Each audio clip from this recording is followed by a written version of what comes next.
Question. I don't know. In this lonely ass world, it's getting colder. I'm not going nowhere if I cannot take my boat there. My mind was bred a little different, yeah, from my own past. If I see heat, why the fuck would I wanna go there? Mama, I make you smile.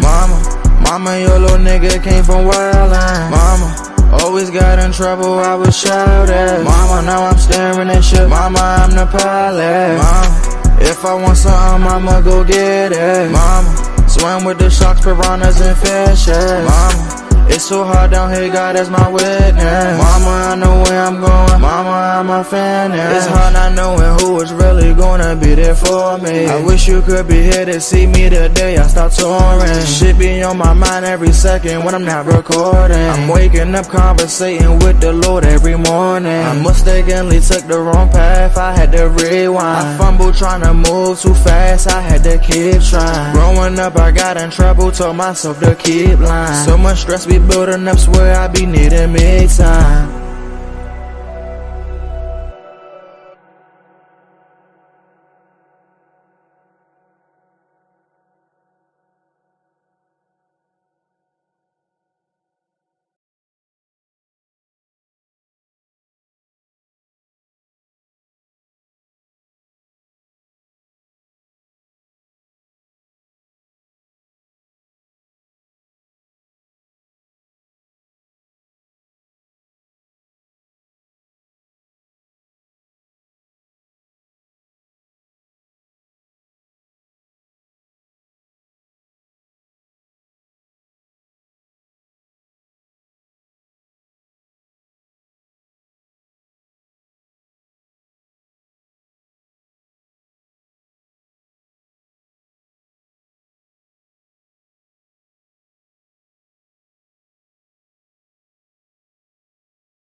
Can you hear me, Reese? I can't hear you for some reason. I'm not sure if that's my end or you.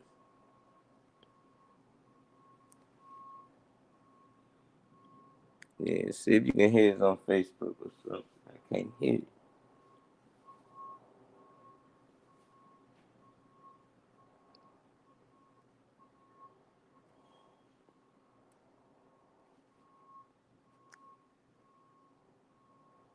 If you watch and let us know if you can hear us. Oh, she popped out. It could just be my end, I'm not sure. But I can't hear Reese at all. Want to make sure she ain't on here just talking.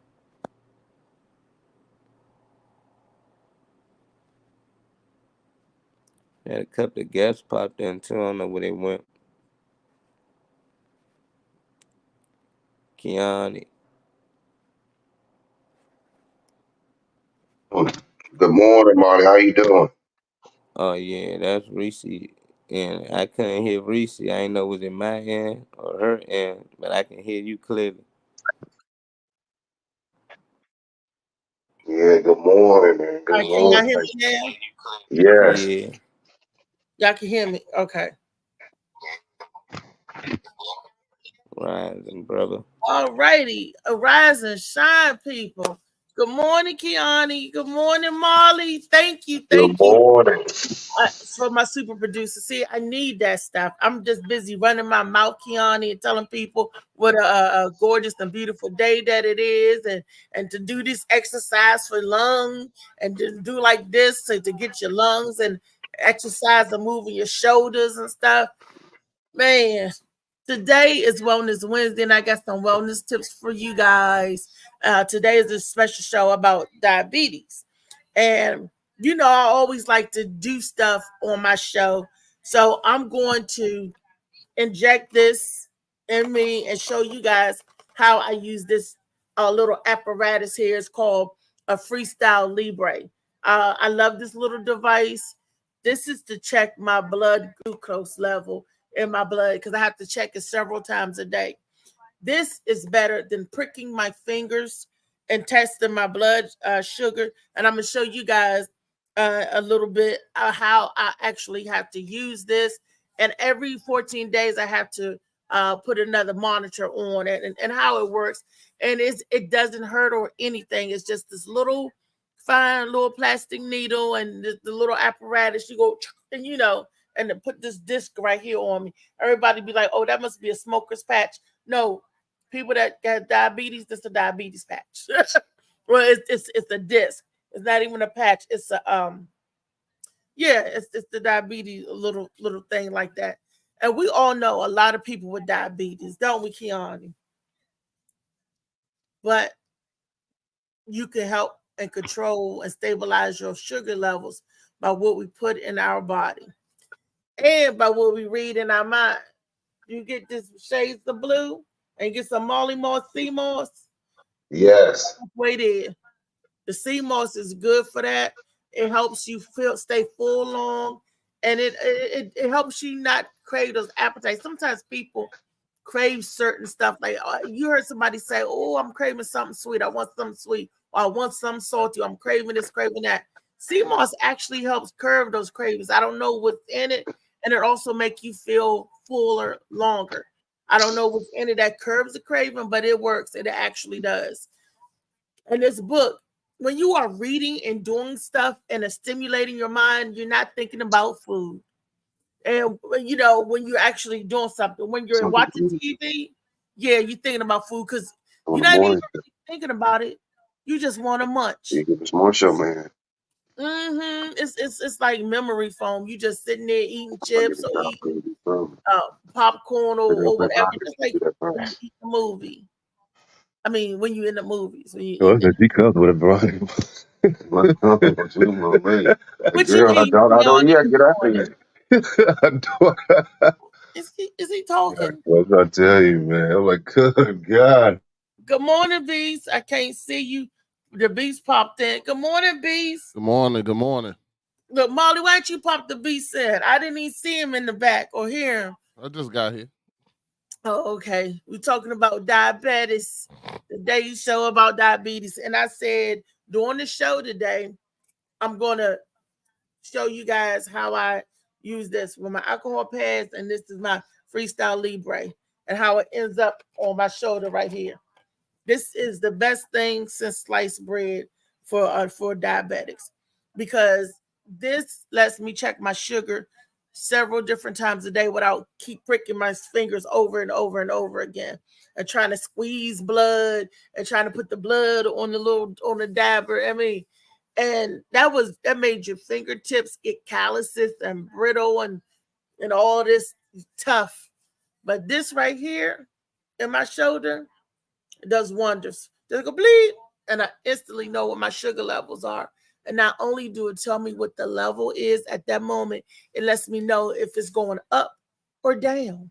So I know if I need to eat soon, or I know if I need to take if you take medicine or whatever have you. And it keeps a log, Molly. It tells me, Molly, Beats, and Kiani. It tells me what my A1C is running, and it tells me how I'm doing managing my diabetes. I love that little device. I need to do a commercial for them. So if y'all listening out there, y'all need to get me on your team to do a commercial for this product, because I am like the poster child for it. Bees, we know a lot of people with diabetes. Yeah, I got it. But yeah, I had that too. What happened? Why you say had, like past tense? Because I haven't been taking my medication. I need to. That's why. But yeah, I need to get back. I need to get back on my regimen. I haven't been taking this consistently as I used to. And when I had that that was great. But I don't have it. I didn't have it anymore. I tried to get another prescription, but it was out when I went. They didn't have any. So, but I never went back. So I got to go back and get my stuff. I got to get everything right. But I went and got my sugar tested not too long ago. Everything tested, did the blood work. So I'm gonna go back and see what my reading is. I'm trying to get off of all this stuff. Last time I went, my high blood pressure was good. Well, it was never really high, but it was good, and some more things. But I got to keep on losing weight. I haven't been working out as much as I used to and walking, doing that kind of stuff. I need to get back to it. So just take care of yourself. But yeah, it was great. My doctor loved it too, because when she went in, she was able to look at all the readings and see, how it's going and stuff like that. She could download it right off of it. So. Exactly. And that's what they do. And that's how I know what my A1C should be before they even actually take the blood work. I know when I'm doing good and when I'm not doing good. I know when I'm stressed and when I'm not stressed. What's the lowest your blood sugar ever been by you being a diabetic? Do you remember? I don't remember exactly the number. I did have it low. It was really low to the point that I had to, I had to eat something to bring it up. But I don't remember the number. I didn't feel right, so I knew. Whenever my sugar is too high or gets too low, I don't feel the same. You know what I'm saying? I can kind of tell when something's going on. And then I'll look and see what my reading is. I want that thing back though, for real. I want it back bad. I want that back. But the problem I'm having, I'll be honest with you, Reese, and I'm not giving this an excuse, but my whole stomach area became bruised. It was purple. The entire going from both sides. I had like patches this big of it was purple. And when I went to when I went to Bali, I had forgot my medicine. And when I forgot my medicine, it healed. It healed and then went back. And I was like, man, I went to my doctor, and that's when we did the blood and all that kind of stuff. Because I told her, I was like, I'm not pricking myself and turning my whole body purple again. We need to come up with a better thing. So she said she was gonna, after we get the blood work, if I still need it, then she's gonna prescribe me the one that you only have to take once a week. Oh. But I heard that that's hard to get too, because everybody wants it.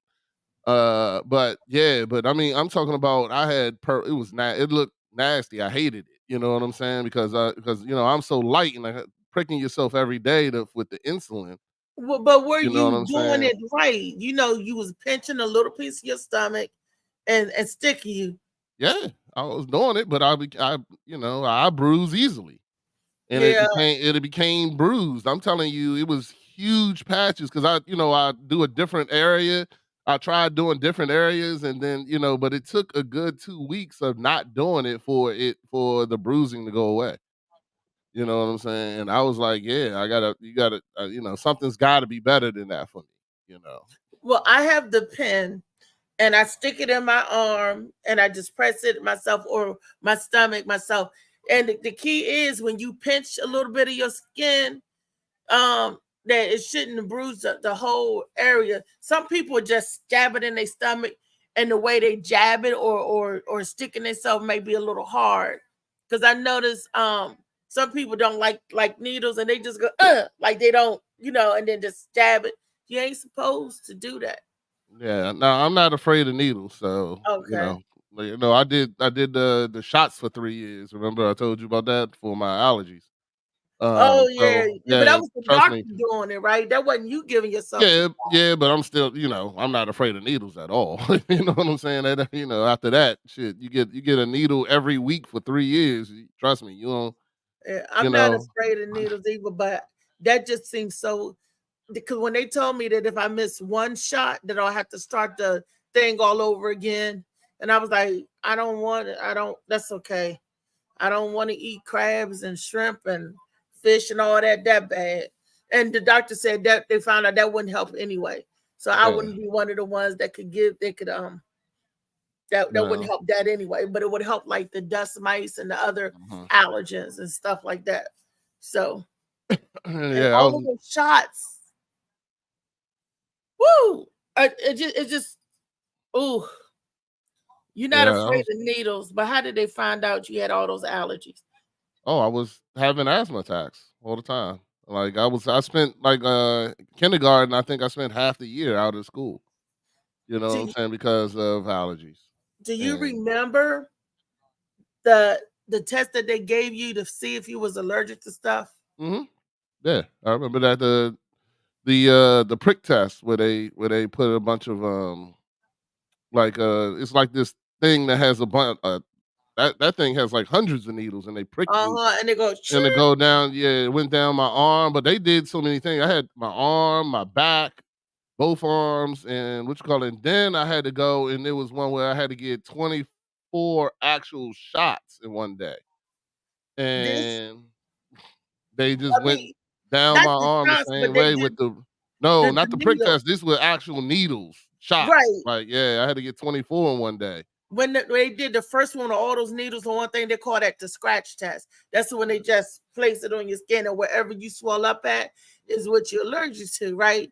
Mm-hmm. You had 24. They had to do 88 fine needle pricks on me. And they call it the fine needle because they actually take a needle and shoot you with what you're allergic to. You with what you allergic. Do you know when you talking about something bruised? My whole arm was bruised. They ran out of space on my arm. They had to do my back. Mm-hmm. But it was like they had to find out what are you allergic to. I'm allergic to 88 things in the free world. So 80, other than all seafood, all types of trees, wood, grass, and I didn't even know I was allergic to whole milk. That's funny. Milk. They said milk, red apples, apricots. I never had an apricot in my life, but.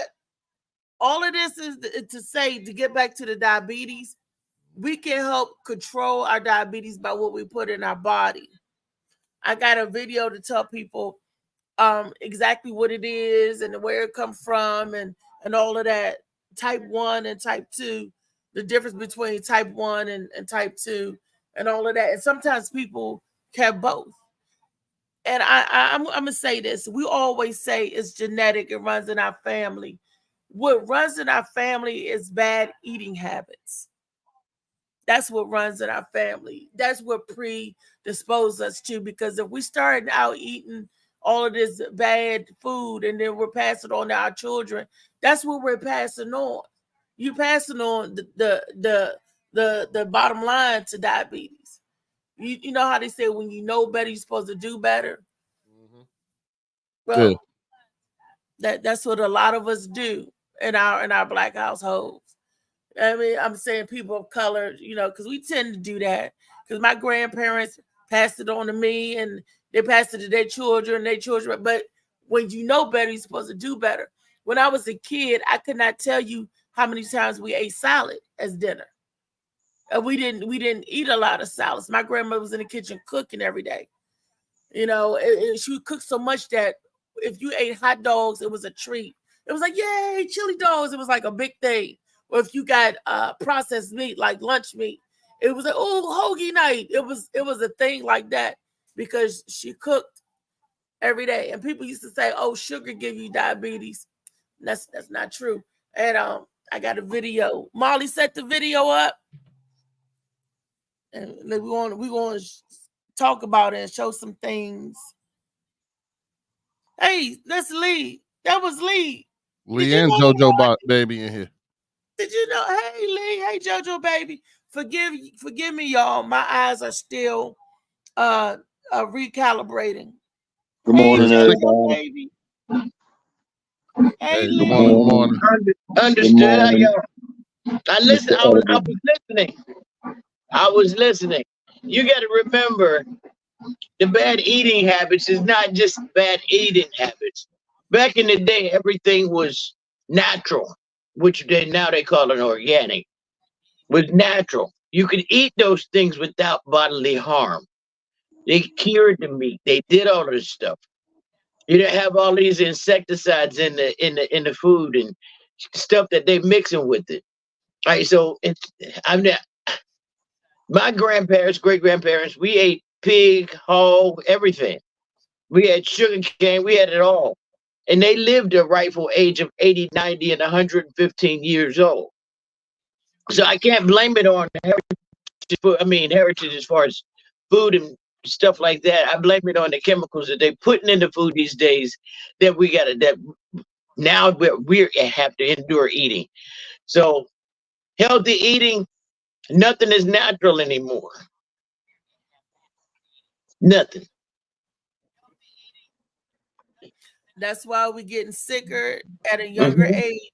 That's why you have 40-year-old men losing their hair and their bones cracking. That's the stuff that you get in your 60s and 70s. Oh. But they're starting off younger and younger each generation, you know. I tell you. I think there's natural stuff out there to eat. There's stuff that you can eat that'll give you good health, you know, which is, you know, better than money wealth, because if you ain't got your health, you ain't spending your money right, because you can't do the things that you want to do because your health bad. But anyway, yes, there's plenty of stuff. We just have to eat it in its natural state, you know, or don't cook it too much. There's plenty of vegetables. There's plenty of fruits. There's plenty of things out there to eat naturally, you know. So it's just eating habits, the availability of the foods. They don't give us the foods that, you know, you might find in other places, because they got us tamed not to even desire those foods.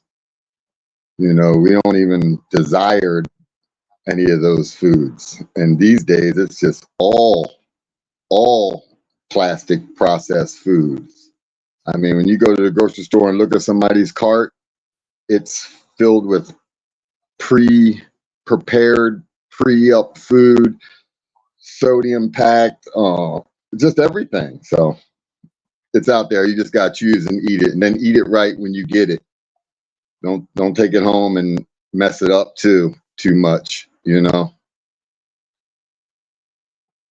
Yeah. Whew. I got a diabetes video. Molly, play the video, please. When you're ready, play the video. I don't know what Molly is. Slicky Woo Boo. What up, Rodney? What up? What up, Keon? What up, Mr. Edible Bong? Lee. We came in at the same time, so we ain't speak. Lee, what's up? What's going on, Joe? What's going on, Beats? What's going on, Lee? What's happening, people? Well, we're feeling good. We're going out tonight, Bar 919? Yes, sir.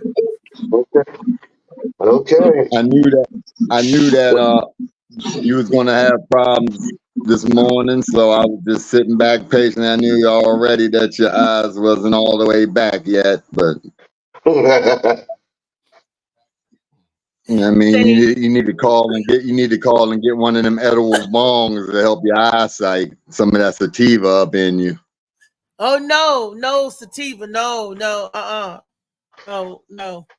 Last time I had sativa, I was in the club freaking out, and I thought Michelle was trying to molest me. No, no. Oh shit, that's it. I wish I could get that high, yo. I wish I could get that high. This shit. I can't even feel like that no more. That's some old. Joe, I got you, Joe. Listen, no, I got man, you. I got you. Man, hey, look, every time if I do get paranoid or something get in my mind and I'm smoking, I already know what it is. So I know it ain't real. I'm high. I ain't paranoid. I'm high. So that shit don't do me like that. I can't get it like that no more. Well, we was at the bar 210, and Michelle, I don't take nothing, right? And Michelle had edibles. She got it from the I think it was 3.37 or something like that. She got it from the dispensary, and it was these little soft gummies, and they tasted good, and it was really soft. I had one, but she was just eating them like they was regular candy. And I was upset. I was like, I gotta calm myself because I want to have a good set. She said, eat one of these. She said, I said, what's it going to do to me? She said, no, it's not going to hurt you. She said, it's not going to hurt you. It's going to calm your nerves. And, you know, you're going to chill out, right? She said, it will bring me down, right? Because I was already kind of hyping in a bad mood. So I ate it, you know, the gummy, you know, and I was like, okay, because I thought that because she got it from the dispensary, that it was, you know, medicated, it's okay because it's controlled, right? No, that is not the answer. Like 30 minutes to an hour in, I started feeling funny. Like my heart started, you know, I started sweating, heart started palpitation. It felt like my wig was tightening up on my head. And I was hot. I was about to take that thing off, and then it felt like my bra was tightened up. I was getting ready to take my titties out, you know, because I'm like, this, you know, I was just feeling crazy. And then the people started, like D Sharp, everybody know D Sharp. He a little short, he's a short guy. It looked like his ass was growing, and he was on stage in the chair, and like he was getting big. And I was like, why am I tripping? And it looked like the long table I was on was like this short. And I was like, oh my gosh, something's wrong. And I was panicking. And the bartender, the one that owned the place, she came and gave me a bag. I never forget, Kim. Thank you, Kim. She gave me this blue bag to throw up in. She said, you get ready to throw up. I said, no, I'm not. She said, I see the look. And she said, I just want to know, what did you take? And who gave it to you? She wanted one of them joints. No, she wanted to know, I guess in case of emergency, whatever. And I got on stage and I did the damn good performance. They was clapping and laughing. All I know, I was leaning back like this, like the Matrix or whatnot. I was like, I'm high, you know. And I don't know if they thought it was an act, but I really was messed up. And Michelle, they was like, Reese sick. It was like Gwen said, take her home, take my baby home, make sure she okay, Michelle. And I couldn't call my son. I don't know why I was paranoid because Michelle kept saying, I'm gonna take care of you, baby. I'm gonna take care of you. And she kept rubbing my arm like a doodle rub, girl. I'm gonna take care of you, baby. And I don't know what that turned into my mind, but I was like, help, stranger danger, because I knew I was incapacitated. And I'm just like, help. And then one of the other ladies there named True said, give her some milk. Dairy will help bring her high down. So Michelle stopped, and I got 2 ice cream bars, just eating them both like this, just trying to get, and she's rubbing me, and I'm like, help, and I'm calling. I couldn't see the numbers in my phone. My eyes was messed up. And I called Slicky because I talked to him right before I went in, and I'm telling him, help, call Tyree. Help. Michelle tried to take me in the woods. Help. And he didn't help because he laughing on the phone. She gonna get you. She gonna get you. She gonna get you. And I'm like, Michelle, this is not the way home. It was dark. She said, I know. I went behind. I made the wrong turn. I said, no wrong turn. I was panicking like this. I said, this is how every horror movie starts out. I was freaking out. I was really freaking out. Then when I got home, my son cussed me and Michelle out. He cussed me out for taking anything from her, and he cussed her out for giving me something. I felt like a little kid. It was a bad trip. And that was sativa. And he told her, if you want to get my mama something, she don't need no sativa. She need indica. Yeah, you need it in the cot, in the bed, in the woods. You need it somewhere. I think Molly back, Reese, because he's popping up stuff. You might want to get him to pull that video up. Molly, you talk about diabetes. We was waiting for you to pull the video. You got the video ready for me? Well, maybe not. Maybe. No, he said, I think something in there said his computer, he can't pull it up. It's going his computer on the last of its life, I think. Where you see this at? Poor Betsy. It's in the forbidden chat room. Let me know. That's Brenda's voice. Is that Shaquan voice? Or that's Brenda? Yeah, she up in here. Brenda. She's been up here about 5 minutes now. Brenda up in here. Ain't Shaquan. What's going on, Slicky? What's going on? That's what I thought you said the first Brenda, time. Shaquan, how you doing? All right, how y'all doing? All right, you made it. Yeah, I was late with the link. My bad. Brenda still got the pillow over her face. She's still chilling. I pulled it up for you. Okay. Thank you, baby. Now what I do? You gotta click on it and bring it. I can't see where for shit. Okay. Let's now you gotta put it in the screen, the main screen. I need to be getting the step-by-step teaching as well. Shoot, I need to get my hook up so I can get this step-by-step computer 101. All right, I'm about to start it. Hold on, let me. No, I'm retarded with it. Okay. To eat too much candy because I could get diabetes. We got the volume. Could y'all hear it or no? Yeah, just for a second. Wait, what? I love candy. Same. What are we at risk? What the heck is diabetes? I don't have it going through mine. Hey everyone, thanks for watching D News today. I'm Trace, and we are here with special guest Kaylee Uhas from Explorium. Hi. Diabetes affects more than 380 million people worldwide, and that number is set to double by 2030, according to the World Health Organization. Diabetes takes more American lives annually than AIDS and breast cancer combined, and is the leading cause of heart and kidney failure, amputation, stroke, and blindness. People with diabetes need to test their blood sugar all the time and give themselves shots of insulin. It all starts with food. Sorry, Mom, candy doesn't actually cause it, though it is related to sugar, just not that kind. Diabetes is a failure of your body to properly process the food you're ingesting. When you eat, your body breaks down the food into component parts, one of which is glucose, a simple sugar. The glucose enters the blood and circulates until it's absorbed into cells. So shortly after you eat, your blood glucose levels increase, causing your pancreas to then release insulin. The insulin tells your cells, open up, glucose here.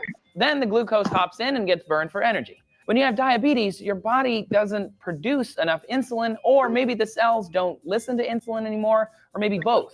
This means glucose just hangs out in your bloodstream until it's passed through urine.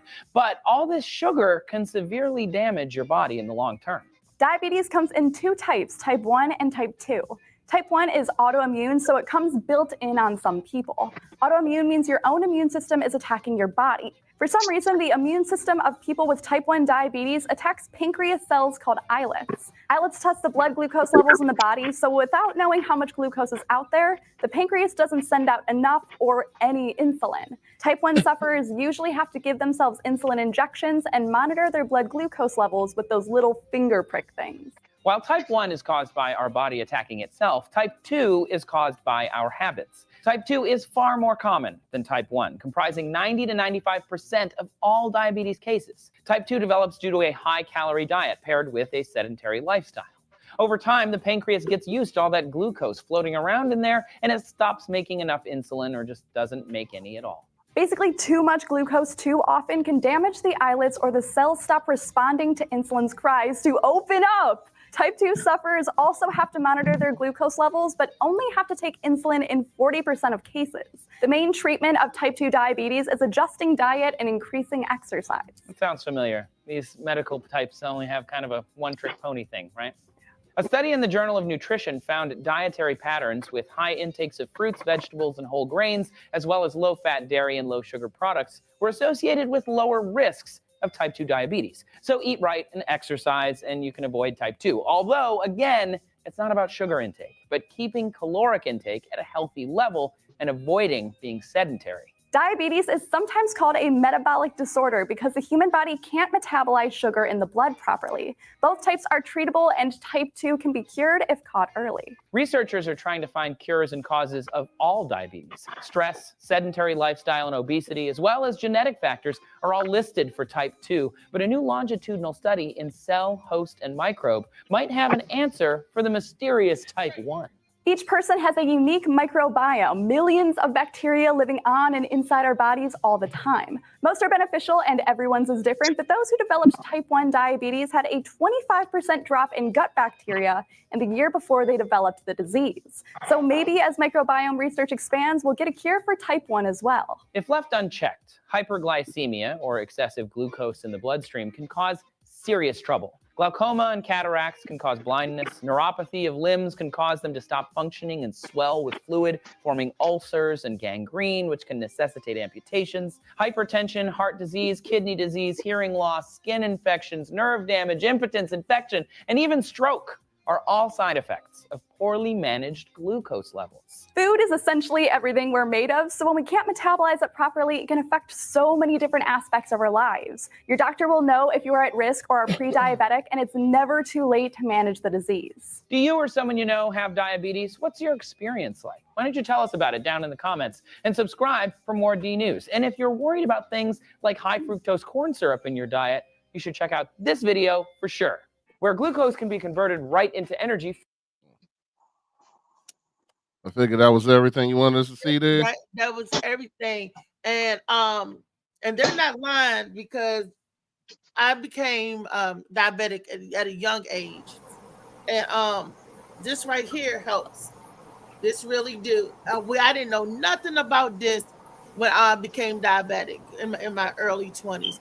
And my diabetes came from, I always point to my neck because I had a thyroid disorder. I had to actually have surgery.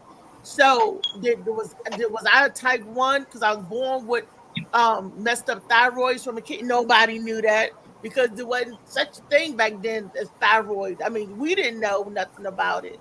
And all this time, all these little childhood problems and stuff, thyroid insulin, body's not producing enough insulin for my body, pancreas not producing enough insulin for the body, and accompanied with poor eating habits. Not that I ate poorly, but I ate too much of the wrong things, which is the starches, the complex carbohydrates. What I mean by that, we pass stuff down to generation. I remember my grandparents saying that you have to have bread with every meal.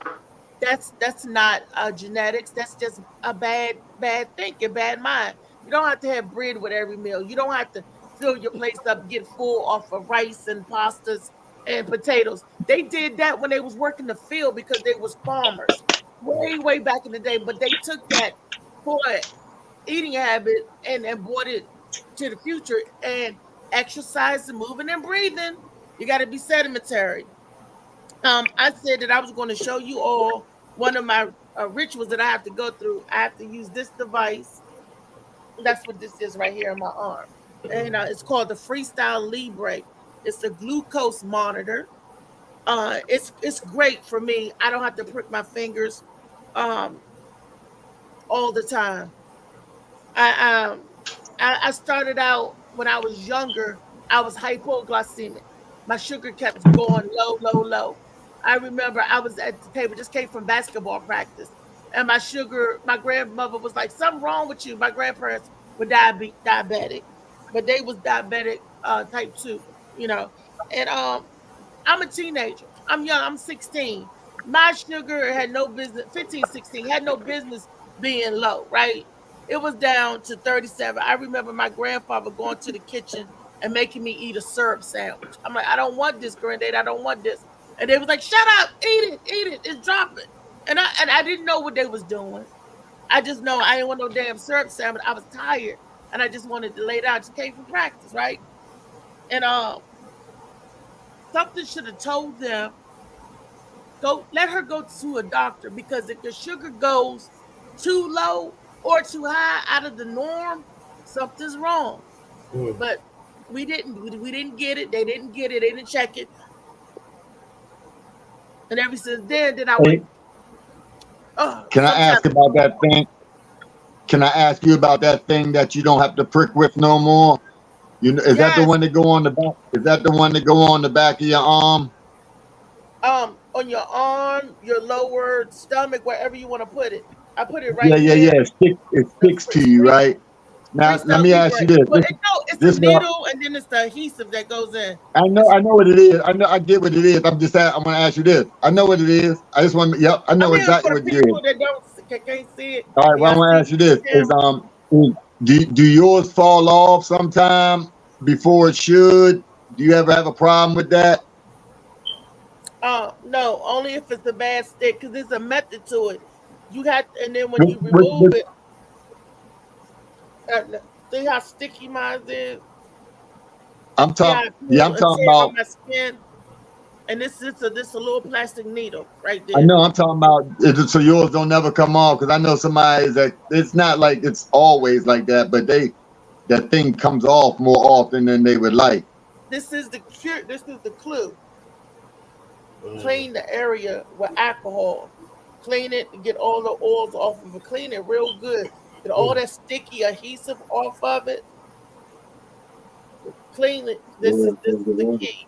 I do it when I get out of the shower. Clean it real good. Get that sticky stuff off of there. I said, like the one day, right? You be stuck good. And then clean it real good. Well, that's what's up. Then this is the thing that puts it on. This is the needle. This is another disc. This is the actual needle and the disc. And it's in here. It's not this big old thing in here. You might want to mute Kiani. Kiani? Yeah, he just muted. Good. And then, I know. And then you read it. I know it. No, I know everybody else like.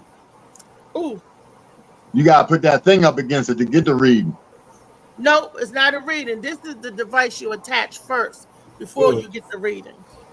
That's what I'm talking about. That's what I said. This is the device that puts the needle in your arm. You put it in here like this. You got it. Do they come in gold or platinum? No, you got to get the needle.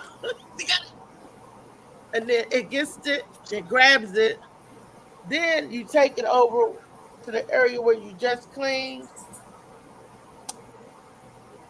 I hold it for like 10 seconds to make sure that it's in. At one time, I don't know what I hit, but blood started coming out the top of this. But I'm an old pro at it now. Then voila, magic. And it's just a little disc. This big old thing, all of this reduced to just this little disc. And you got to go through all of that just to put this little disc on. This little teeny disc. Where's your meter? Let's see what your I'm getting ready to go. I'm about to throw this away. I'll put this all in my little box. And I'm gonna get the meter because I have to scan it. And it'll tell you gotta wait an hour. I gotta scan the new meter in. I'll be back. Rodney, you know what it do. I gotta scan the new meter in. Or sometimes you can use your cell phone. Your cell phone can even be hooked up I just love how she talking and walking at the same time. She's funny as a mug. Step by step. Bluetooth capability. There you go. This is it got an alarm on it. This little machine is awesome.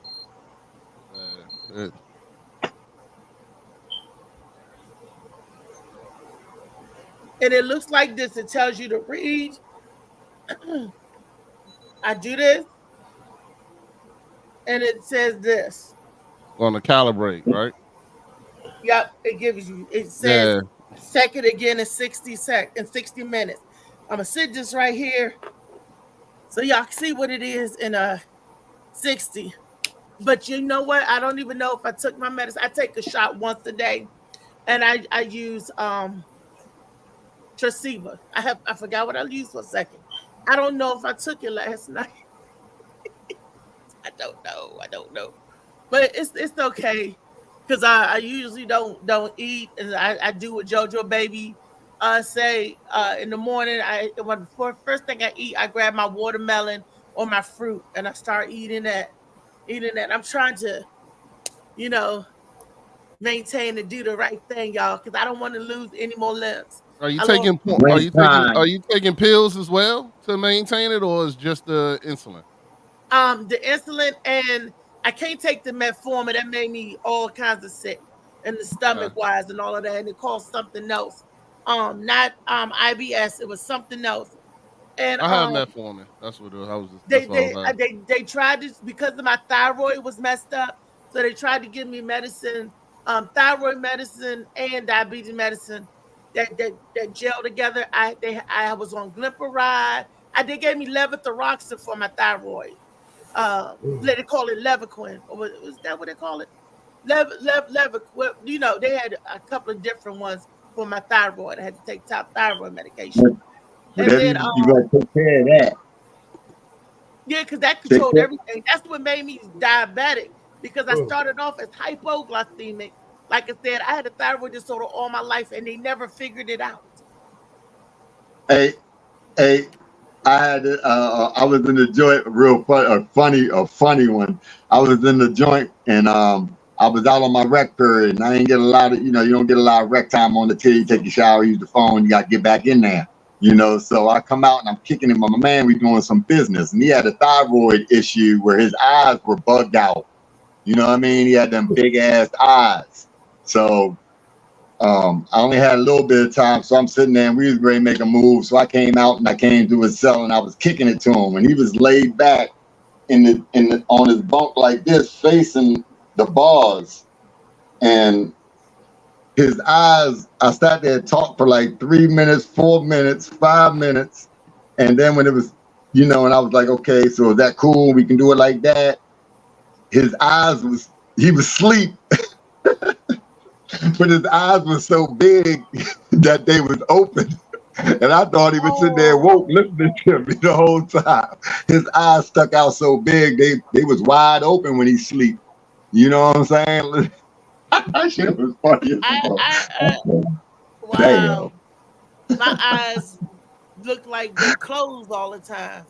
I hit his bump. I hit the bars. I was like, boom. I hit the bars. Wake up. I said, you sleep. He jumped up. He said, man, I've been sitting here talking to you, man, about 5 minutes, man. Did that happen yesterday? Because I was telling Molly that I think I fell asleep on y'all yesterday. Oh yeah, you fell asleep, but there was no eyes open. Your ass was out. You had a rough morning, though. You had a rough morning yesterday, shorty. Oh, man. Was I snoring? Huh? No, I didn't hear you snoring, but I didn't want to y'all say, Reese, wake up, get off this thing. Look like you needed sleep. You need your rest. You need your rest. It's gonna let you rest. You wasn't driving. You wasn't driving me nowhere or nobody on the panel nowhere, so we figured we was safe. We got you. Get some rest. I thought Tink Tink. I thought you was resting from that night of Tink Tink. So Oh boy, that was early. y'all probably catch didn't me up notice. on that. Oh my father. Which I probably didn't notice. I had my eyes closed during the show a lot yesterday when I came in because I couldn't. I got champagne bubbles still in my eyes now, and it's in the bottom of my from those injections, and I had to close my eyes. My head was hurting, and I had to just to close my eyes. So all y'all saw, y'all probably thought I was looking in the camera. Good morning, y'all. Good morning, morning. Brenda. Hey, get up off from under that pillow, girl. Yeah, it was a long night, so then I had people who, hung out in the parking lot after the show. So yeah, it Love was you, a long night. Brenda. Oh, Where's I love David y'all Green too. at? Is he in the room? He probably sleep. I told him to get his ass off of here last night so he could get up for the show. Yeah, me and Funny Man kept on talking. You know me. Once I start drinking shit, I'll be up all night. I don't give a fuck. I was up And talking. Reese, the effects of alcohol. I had to actually dump Beast out the studio. And I never do that. Yeah, son. Putting it on him.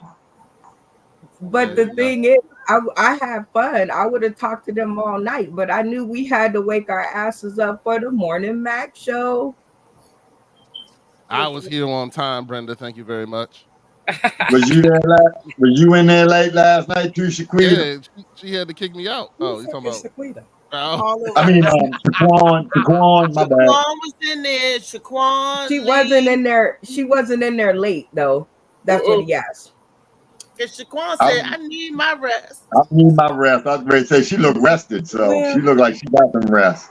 She had a bit of a, sometimes things happen, sometimes things happen. You know what I'm saying? She got a man, baby. So she had to please, daddy, please. I got exactly what you said. I got a man, baby. You're right there, a man, baby. Honey, you ain't never told the truth till just now, honey. Wellness Wednesday. Let's go. We're gonna talk about man babies. Well, before we talk about man, baby, I want to salute men like this one coming up in this next video. Molly, can you set the next video up? And Beast, can you play it for me? Damn, making me work too hard this morning. Shit. That's in reverse, Reese. Beast gotta set it up and then Molly play it for you. Oh. Yeah. Well, I don't know. Yeah, Beast can't touch nothing. All he can do is put the video in there. He can tease it. He can play with it, but he can't play with it. Play with it, but don't play with it. Oh no, she hit you with my line. Play with it, but don't play with it. Yes. I learned a lot from y'all. They be like, "What sassy black woman you been hanging around?" You gotta pull it up for me, Reese. I got it set up, but you gotta pull it up. Okay. I got it set up. You gotta. No, I'm gonna keep pull that it up. You gotta put it up and put it in. Sounds like my love life. Wait a minute. Yeah. Is that it? You had it for a second. Is it in? Hold on. No, it ain't. You'll know when it's in. What up, Slicky Woo Woo? What it is? What it There is? we go. All right. Hold Okay. on. All right, I'm about to start playing it. DJ Slicky all up in the house. It's not there anymore. It's not there no more. Okay, try again. Add to the screen. There you go. And it's full screen. Check on my hands right here. Nah, it won't go. This video. Yeah. Won't go full All of a screen sudden, a dark. Yeah, it won't go full screen. Just play it. Yeah. Figure with gray sweatpants says, "You don't know what to do with that butt. Give me that butt." Murphy says it was a. All right. Well, I'm just showing what he sent me. I don't know. No, Do what? the Rico and his daughter. All right, let's try. Oh, this is dad video. All right, Dad he video? just sent it to me. So I mean, I just work here. Hold on. Okay. You can only work what you got, so you can only work with what you got. Hold on, I got it now. I'm about to present it. Plus, they ain't paying you enough. They ain't paying you enough. Oh bullshit! Y'all act like Hold on. Why is it not popping up? That's mine. I want you to play that one later. Okay. All right, I got it now. You should be able to pull it up now. You got it? Oh, it's there. Okay. Oh, cool. Molly must have did it. Okay. No, he did not did it. Oh. Oh, somebody touched it. Well, no. All right, then Molly did it. That's fine. Hold on. Let me hit this. Somebody touched it. Who was touching it? There's always a mess. The way somebody treats you, baby, listen. Don't let them have you. Hallelujah. Who's singing that? If nobody told you. Sound like Fantasia, don't it? There's always a message in the way somebody treats you, baby. Yes, listen. Okay. Now, I wanted. Don't let them have you. So I love this to see this. And if How nobody daddies are extremely important to little girls because they set the precedence of how we should be treated and how we should carry ourselves as young women. Not saying that mommy can't, but it's something about having that. When they talk about a man to validate you, it's your dad. That's who validates you. That's who tells you you are worth it. You are worth it. You are the one that's out on the limb on that tree. Go get that apple. They got to work to get you. See, and I love to see dads stepping up like this. We got them. We got a lot of them. We need a lot more. But I see this in my community. I spotlight it because it's important. Dads are important. So I know women say I don't need a man, da this, da that. My mother said, I didn't need your daddy. No, mommy, daddy wasn't for you. Daddy was for me. You wasn't married to him. Daddy was for me. That's why he was my daddy. You have a daddy. So when you say, I don't need your daddy, no, you're right. You don't need your daddy, but the child needs his daddy. And I keep telling women, stop doing that. Don't, okay, you sufficient and all of that. That's good. So you can do your part as a parent, but let that man do his part as a parent. And when children grow up with both dynamics, you don't have to be together in the same household. You don't have to live together.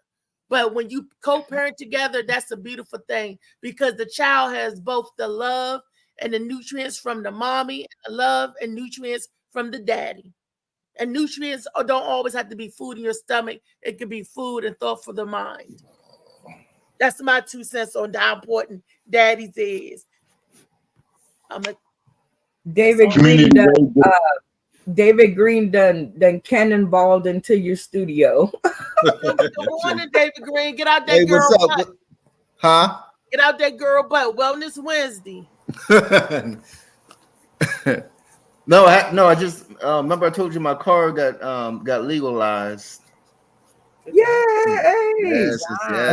Legalized. At 2:30. I get the tag, so I could just park it anywhere. I can say, I can just. So look, so that means you coming out tonight. You gonna scoop JoJo? JoJo, he gonna meet you on the corner of Normandy, and JoJo.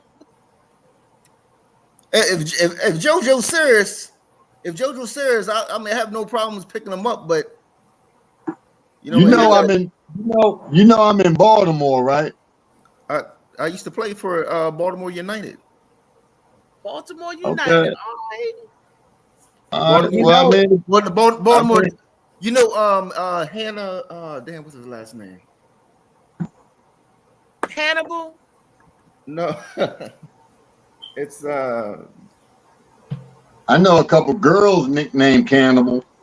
No, Hannah. He said Hannah. Oh. Will Hannah. Nah, nobody knew you random white girls, man. No, that's the guy. I think I heard that name before. Yes. Yeah. He's big. He's big around there, or whatever. And he owned a football team or whatever. I played for. So yeah.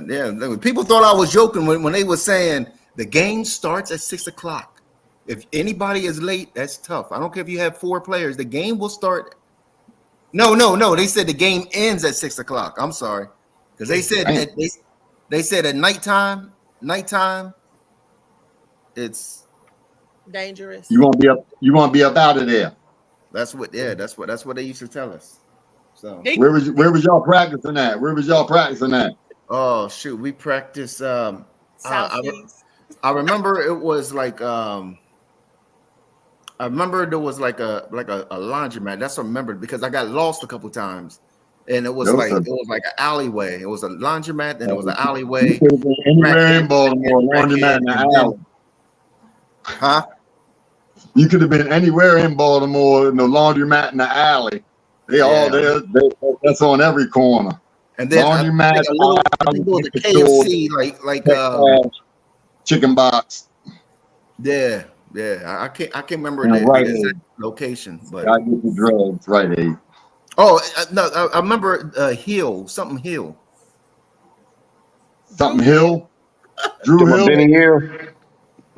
Drew Hill Park. I think that's probably what it is. That's that's somewhere where you might have been parked, but yeah, you're right. You won't be around there neither when it get late. All around there. I was all down in Baltimore, Cherry Hill. I was all over there. Yeah, me too. Yeah. We all having a good time.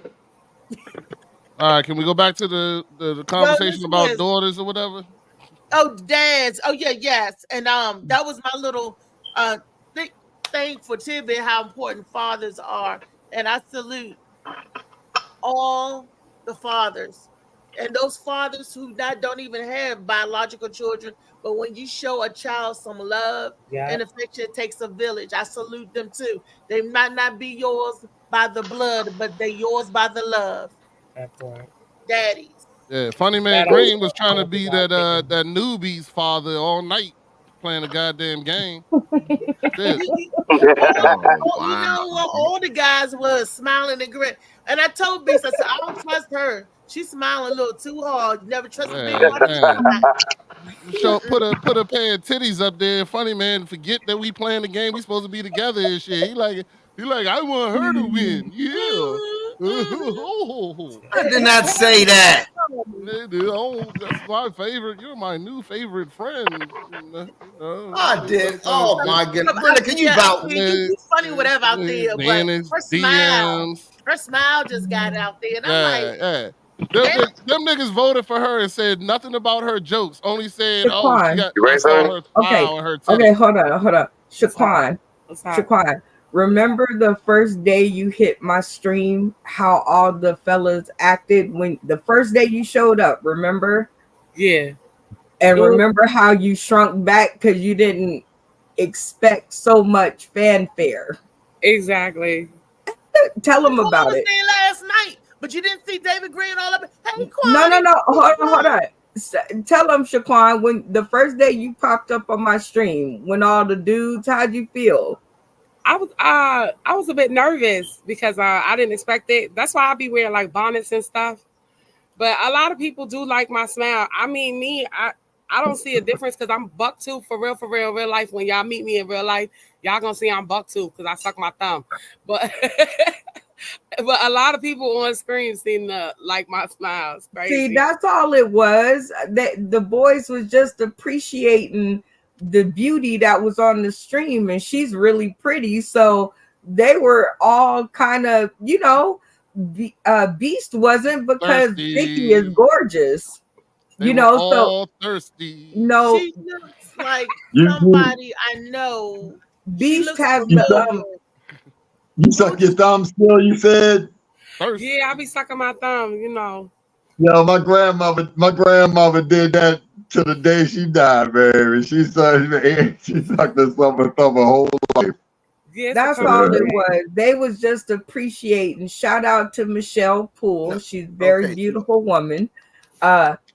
David Green was just appreciating. Brenda, no, like Reese said, she reminded me of a prettier Tiffany Haddish. This nigga David, put the lotion away, dog. Let's go on, man. Jesus. Even Athea said Athea was like, she reminds me of something. Lee, who did we say that lady remind us of? It wasn't Tiffany Haddish. She reminded me of Tiffany Haddish because she wasn't funny. Oh, like, nah, I'm joking. That was an anger. I'm sorry. She was funny. I'm sorry. That was an anger response. I did not mean that. That is a lie. That is a lie. She was funny, but I didn't like, David Funny Man Green was sitting there. She didn't even start talking. He was like, That is a lie. I didn't turn my camera on until she went action. Well, she said, I the did beast. not She touch said the that beast or woman. boast or whoever your name is. Or Look, something. we getting off track. We do not That's go the on Sauce in the City angle. and spend 30 minutes talking about the Morning Mac Show. We are not going to spend 30 minutes of the Morning Mac Show in the middle of my diabetes and my daddy's thing, talking about Sauce in the City, because we would start talking and get the whole show would be Sauce in the City. Now, right, I I'm got sorry. the time allotted at the end that we can get in and dig at each other on Sauce in the City. But let's get back to the topic of at hand, which is Molly, you got off track. Oh, wait. All right, good to you. All right, well, my diabetes got very high watching David Green kiss that chick's ass. Anyway, we'll go back. Look, I have a video, and just on the dad thing, I'm one of those who was raised by not my biological father. My daddy married my mom when I was 6, and he raised us. So shout out to all the fathers. Daddies matter too, ladies. Remember that. And fathers, give them love. Give these kids that ain't yours love. You know what I'm saying? For real, that's key, man. That the kid that was there before, you know what I mean, you or the kid that come after y'all separate, just make sure you get them kids love too, because they need it, man. And it makes a hell of a difference too, because my son's brother, he was older. He was like 5 or something, 4 or 5 when I stepped in the scene, right? And it ain't nothing but love, and he'll always tell you that. I mean, I can even show you a little. I got a tattoo with my son, the baby mother, and my boy on there. You know what I'm saying? He's my son. So that's how we gotta treat them, because it makes a big difference in their life. And you see it in the future. You see it after time passes. You know what I'm saying? So do that. I'm sorry I cut y'all off, but do that. I just want to throw that in there. Yeah, that is important. I grew up without my dad present, but I had my granddaddy there, and he was end all be all. And my son, unfortunately, he didn't have the strong male role model that is placed around that I had, because my grandfather was gone right a month before my son was born. But other people, like my uncle was there sometime, my brother was there sometime, but he needed that consistent love and that consistent. Boys are rockhead. When they say they rockheads, boys are hard-headed. They are rockheads, and so they need that constant love. And my son got it from his teachers. Certain teachers gave him his swag and they taught him in school, and certain coaches. My son, believe it or not, he did do sports. He did martial arts, and he did. They wanted him for football, but he didn't want to play football. But I don't know. But he did have other mentors around, and these were not biological people, but it's people that loved him, that saw something in him and loved him. So even though they're not yours biologically, it don't stop to like who was that called me? Reese, who told you everybody mother? Yeah, I don't have to be. You don't have to come out of the twat for me to give you what I got. Oh shit! And it rhymes, so it's true. Ain't that right, Brenda? Absolutely. You know. But you give love, the heart. All right, pull this up for me, since everybody talking about it. We can show it now. I'm more than happy to show my daughter. So here we go. Just a little video, little something. That's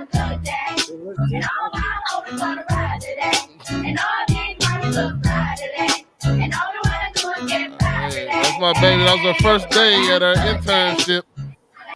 Yeah, that was her first day for her internship at the hospital. I took it off, but I took it off after that. I got plenty more shit. You go on dad mentality, you'll see nothing but all my kids doing great things. I got a video getting ready to come up. My son going to the Air Force. I'm proud of that, but it definitely does matter.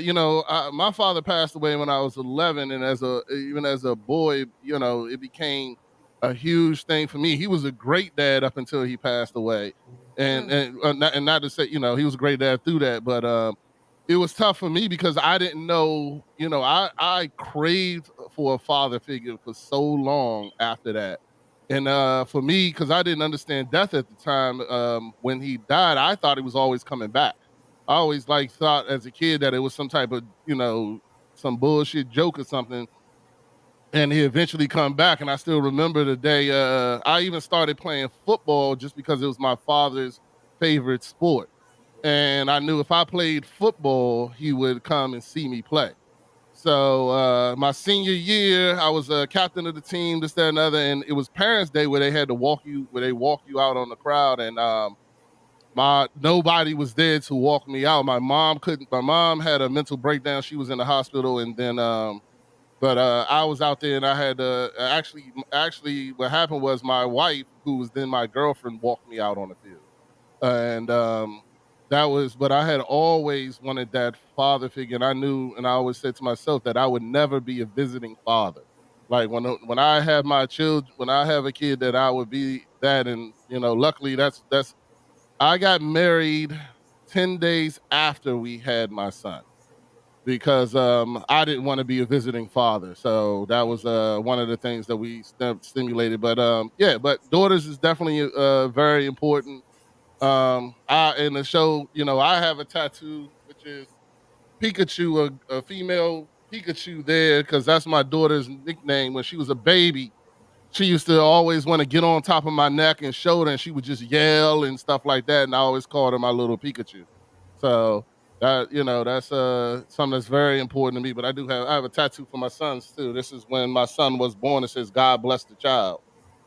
Yeah, there you go. It says "God bless the child" with my son's birthday, my oldest son. So, you know, it is important, and we don't. And you know, I kind of started that mentality because I don't feel that we get the credit that we deserve. A lot of men get that bad stigmatism because they're not with their baby mother or whatever the case may be.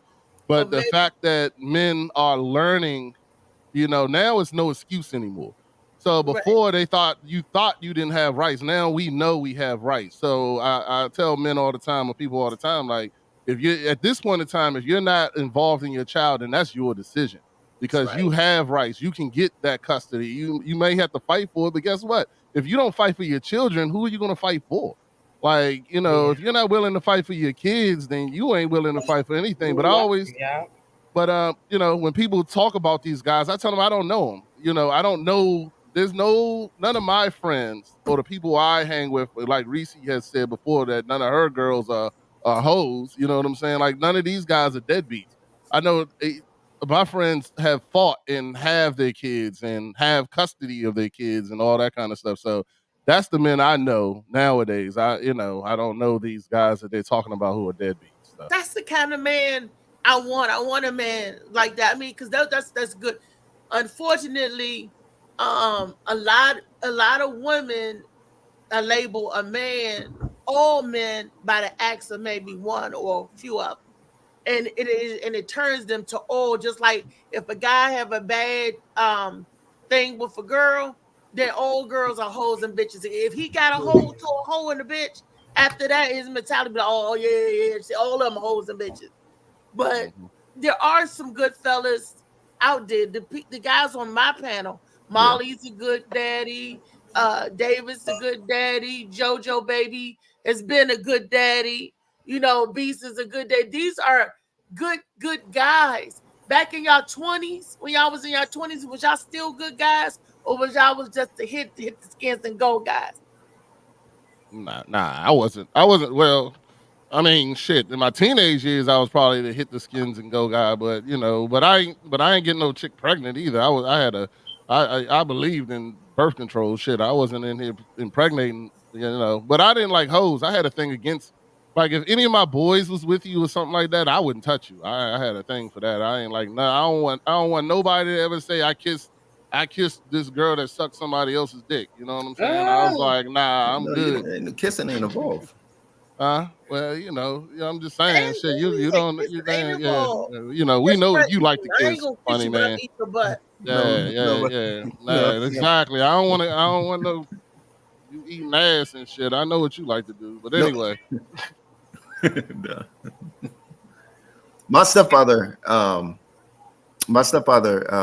got me into, like you was talking about, like even if the kid isn't yours or whatever like that, no, to treat them like yours, whatever like that, no. And I'm not talking about my stepfather. I'm not talking about in a positive way. I've been through, the child abuse and out of this and different things like that, whatever like that, no. So instead of following that pattern and or having that anger towards just any kids or anything like that or something like that, no, I said I wanted to break the pattern, and that's why I keep telling a lot of people and stuff, when they're talking about, I seen my my mom being beaten, and I started beating my girlfriends and this. I'm like, that don't make sense. If you knew how it made that person feel, whatever like that, no, it should register to, let me break the pattern or whatever. So like I said, so a lot of stuff that that I went through, whatever. No, I told myself, if I got with a chick with kids or whatever like that, no, I was gonna, treat them, like they was my kids, whatever. Like the rift between my stepfather was pretty much, he was somewhat jealous, jealous of me and my mom or whatever. We moved from here when I was to be with him when I was like 3. And she was the outcast, I was the outcast. So we was like to this day still like best friends, or whatever like that. No, so yeah, and the crazy thing about it is now he has that Parkinson's or whatever, where he's constantly moving, like a deaf person with a stutter. And I got a joke that I wrote about that. He said a deaf person with a stutter. That's one of my jokes. With yeah. I got one too. Matter of fact, I might tell it tonight or whatever. But yeah. So like I said, I decided to break the pattern and stuff like that. So like you and back to daughters. Well, no, I have a daughter, and I'm constantly on her about if somebody's trying to bother you, or if somebody is like keep it a secret between us, that this is this, said you make sure you tell me, and everything. And she was like, Dad, no, first I'm gonna kick him in the balls, then I'll tell you. I said, okay, do that then. So long as telling me is somewhere in the process. Right, exactly. Because I have a lot of friends. I have a lot of friends or whatever like that. No, and like on drugs and this and instead of putting them down, I'm trying to get in their mental. I'm like, what got you in that? And they'll talk about sexual abuse. They'll talk about abuse. They talk about this is this and everything like that. No, and it's like,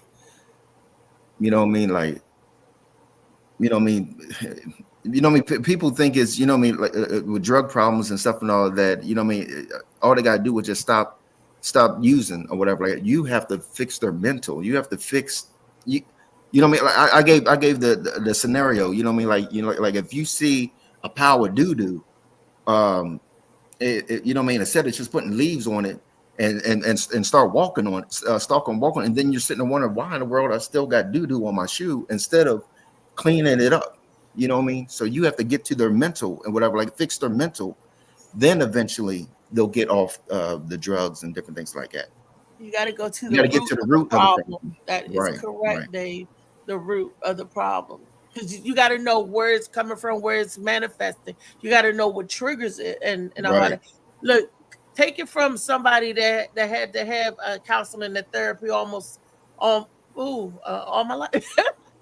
Yeah. Shut up. Don't judge me. I know I'm crazy. I got the paper. So if I kill you, I can get away with it. I got papers. that Tink Tink. mentally stable. Mm-hmm. Tink Tink gonna be like, Tink Tink. So he better run. Tink Tink better go. Tink Tink Tink Tink Tink Tink Tink Tink Tink Tink Tink. So, but he look now he trying to see what that thing do. I'm like, boy. At least it's not like that misery when you had the hammer and was hit the legs and stuff like that. You know what I mean? I know. I do that with Tink Tink. I ain't no misery. Well, his legs are titanium, so I hit it with a hammer. They ain't gonna break. Just be man. His ankles, you know. Yeah, that's all that I'll be tuning them up. Ting ting ting ting ting. You know, I can get a pair of pliers and a hammer and act like this is a steel drum band. Play it all down. But you know, I ain't worried about a ting ting. I'm still laughing at you say he gonna army crawl to the pussy. But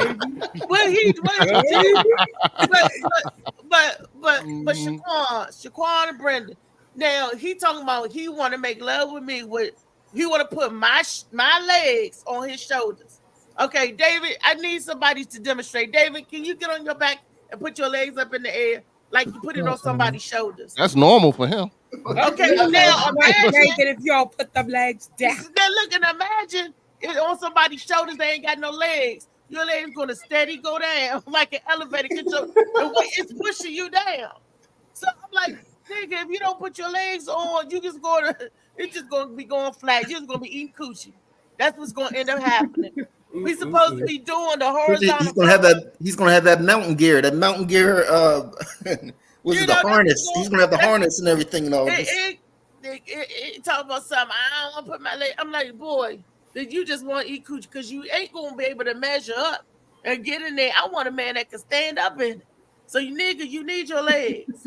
But because you don't got your legs, it's gonna be cotton mouth. That's all. You know what I mean? Cotton Eye Joe. You know. Look, all I can say. I do think that fathers play a major role in daughter's life. I'm a daddy's girl because my father, he played a major role in my life, and my daughter's a daddy's girl. I remember one time when she was like 1 year old, and my husband and I, this was like 10 years ago, my husband was like, "Oh, that's it, bitch, it's over." And I was like, "Well, F you, it's over." And he packed his little book bag and he left out the door. And I was like, "Party over here." I called on my bitches, right? And then he called my phone and he said to me, "I can't even be out here pimping because I went to open up my book bag and nothing but Genesis underwears and baby clothes." My daughter done crawled to his bag and put all her little underwears and training bras. He was back in his bag. Daddy, pimp out because when he went to unpack his stuff, it was nothing but like a bunch of female baby stuff in there. It just looked weird. So, you know, daddies play a major, major role. You hear her in the background. She's spicy. That's how much of a role he done played. But you know what's beautiful? She said, "Daddy, if you leaving, I'm going to." Yeah, yes, at one. Yep. Well, I'm going to. That's special. See that daddies do. Oh gosh. See, I don't have those kind of memories because I had a granddaddy, and granddaddy played different than a daddy would, you know. But it was just awesome. Hey man, like I feel that dads are a girl's first love, and the same thing for boys to mothers. That's their first love, and it definitely me and like I talk about it. I have my sons for Valentine's Day. My sons take my wife out, and I take my daughter out. You know what I'm saying? It's something that I've always instilled in them and you know, it's a great thing to teach. And you date your daughter, you know what I'm saying? You let her know her value and worth ahead of time, so no other nigga can shake that. Because when it's in her core, it don't matter what this nigga say. You know what I'm saying? She knows she knows what her worth is. You know, I mean, you know, as much as I talk to Reese about giving up her cooch, she feels her worth is more than that, so she ain't giving the cooch up as easily as I'm just not going to talk her into letting Tink Tink smash that easy. You know, Tink Tink got to do some work. Tink Tink, you got to lube that shit up and and get in there and slide into her life and get there and take her out on a date. Tink, damn it. Get it straight. But anyway, we can go back. But yeah, but my daughter, like, I mean, she has her friends and relationships, but I treat all them niggas the same. I don't like nothing near one of them. You know, she got her friend that is so-called gay or whatever. And I told that nigga, so I wasn't home. She's 17 now. I wasn't home. This nigga comes strolling up to my house. I got a Ring camera and shit. I'm looking at this nigga. I'm like, what the fuck you doing? So I go on the little microphone part of the Ring camera. I'm like, where the hell are you going? He's like, oh, Mr. Glover, I was coming to bring TT this. I said, well, leave your dick outside.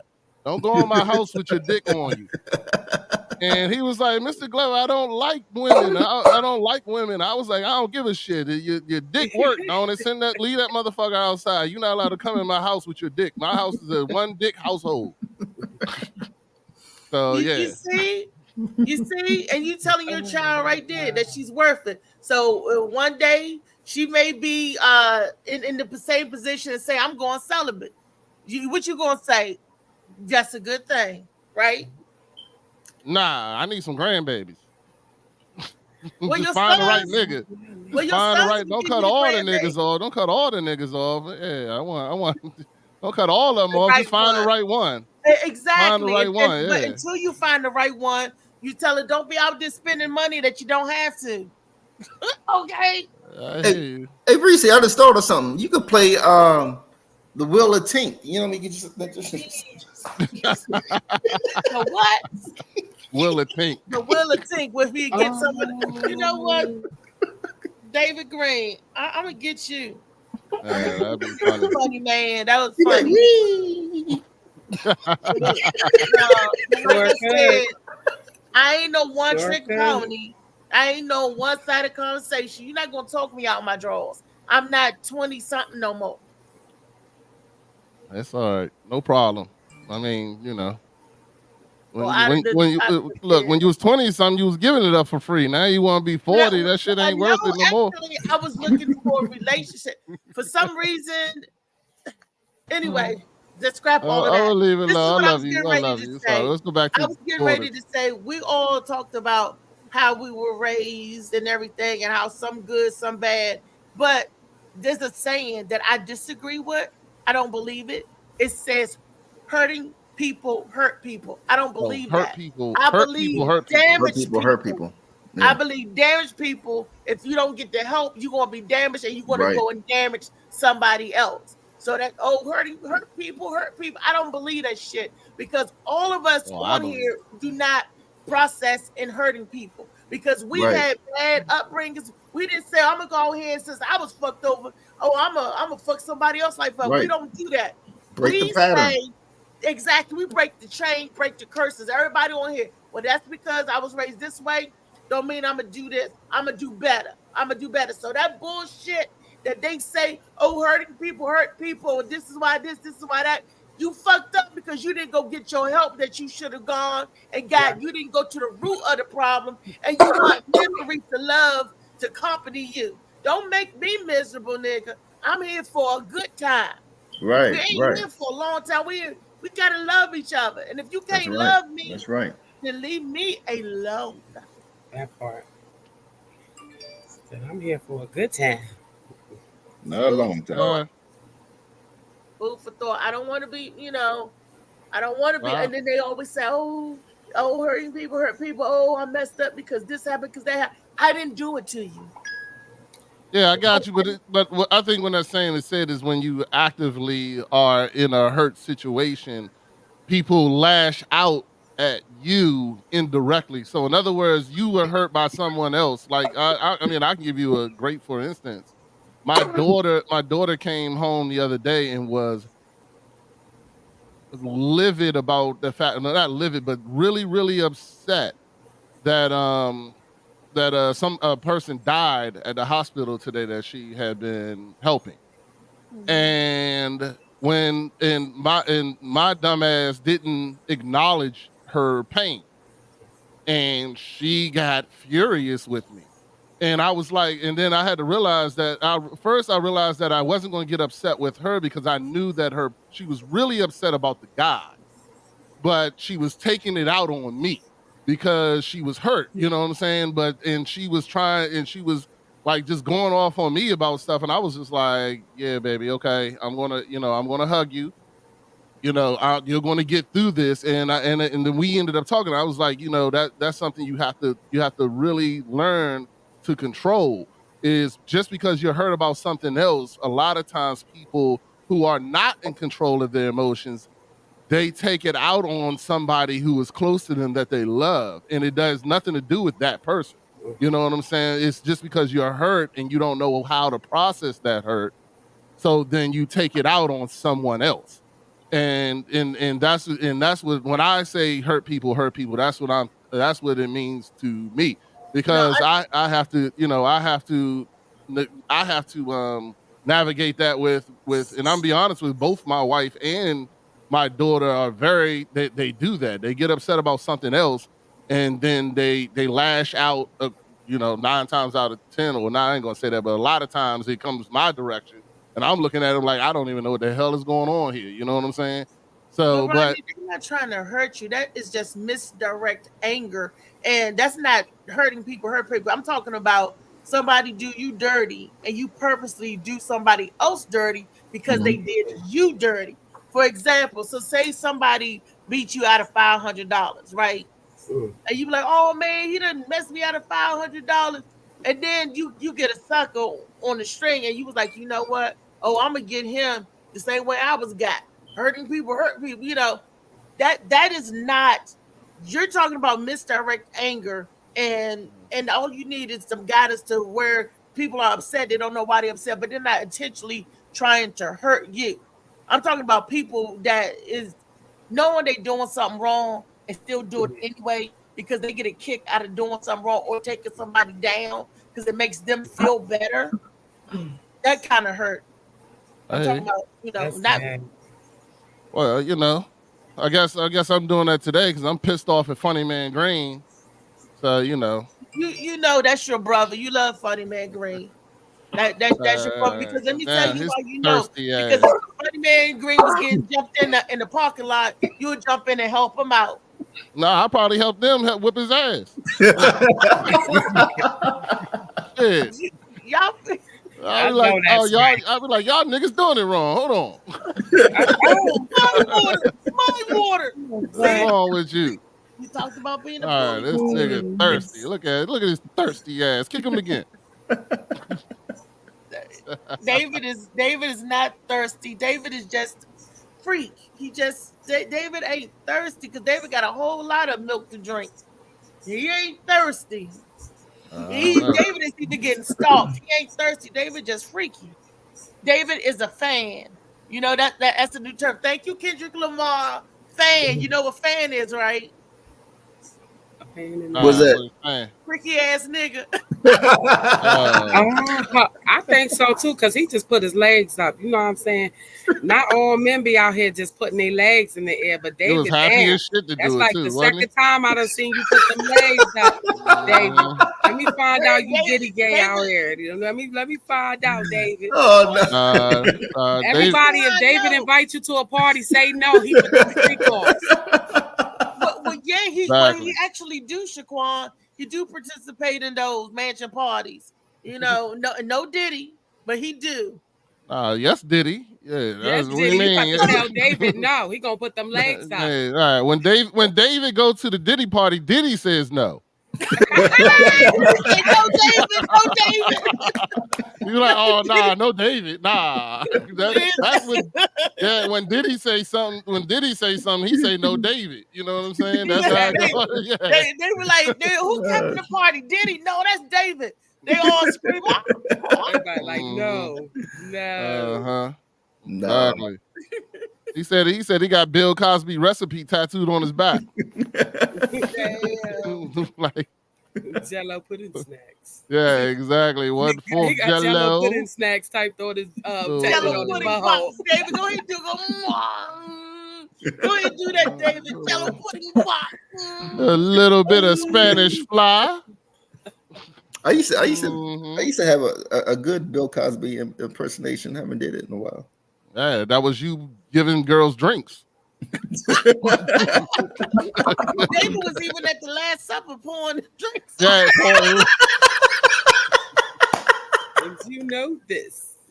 Yeah, you know what I'm saying. Yeah, Hey, I got it right though. I got it. You be sticking your legs in the air too. David know how to put them legs in the air. David do it quick with the quickness, but it's okay, David. David be laying down, like giving us album cover poses. This used to be a song back in the day by this guy named Frederick called "I'll Be Gentle." Do y'all remember that? Please be very it sounds gentle. familiar. Sounds familiar. Yeah, Nah. Please be gentle when I'm loving you. David be all leaned up there on his Michael Jackson Thriller pose. I told you I used to have like lights. Used to have lights and Lights. the slow jams and everything. There he can go. We think he got the clapper. He's setting the mood. Go ahead. With the smoking jacket, David to turn around with the smoking jacket and the pipe. Be like, come on, lay that. That's why David is always in a wife beater. Y'all never noticed that?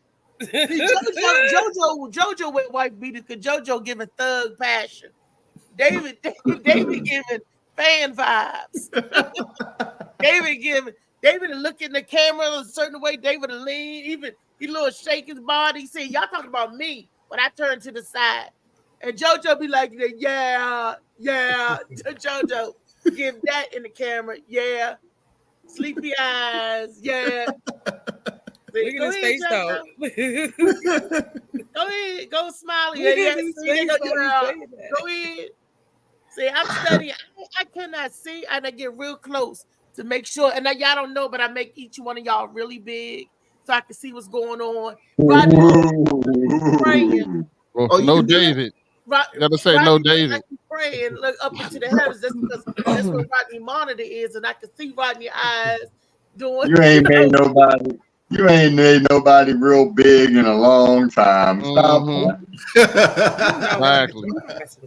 Exactly. Last time she did that shit, Obama was president. Her son was born. Exactly. She be running. Tink Tink be coming in there trying to show it. She be running. No, put it away. No. Y'all ain't get me all the way up on that. I ain't know he was the king. He was your king. He ain't my king nothing. It might be your king. It might be a king fantasy. Is it a king fantasy? There is a guy named King Tink. There is a comedian named King Tink. I know King Tink. That's who I thought it was the whole time. That's what I thought you were talking about.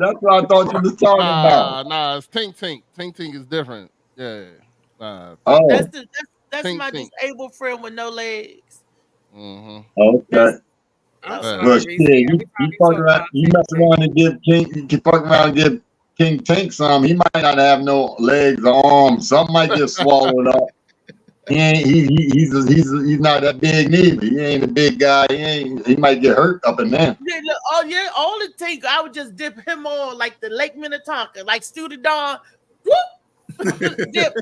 This is the water of Lake Minnetonka. You got to purify yourself. That's that disability love right there. That disability. Damn, she got that baptism booty, huh?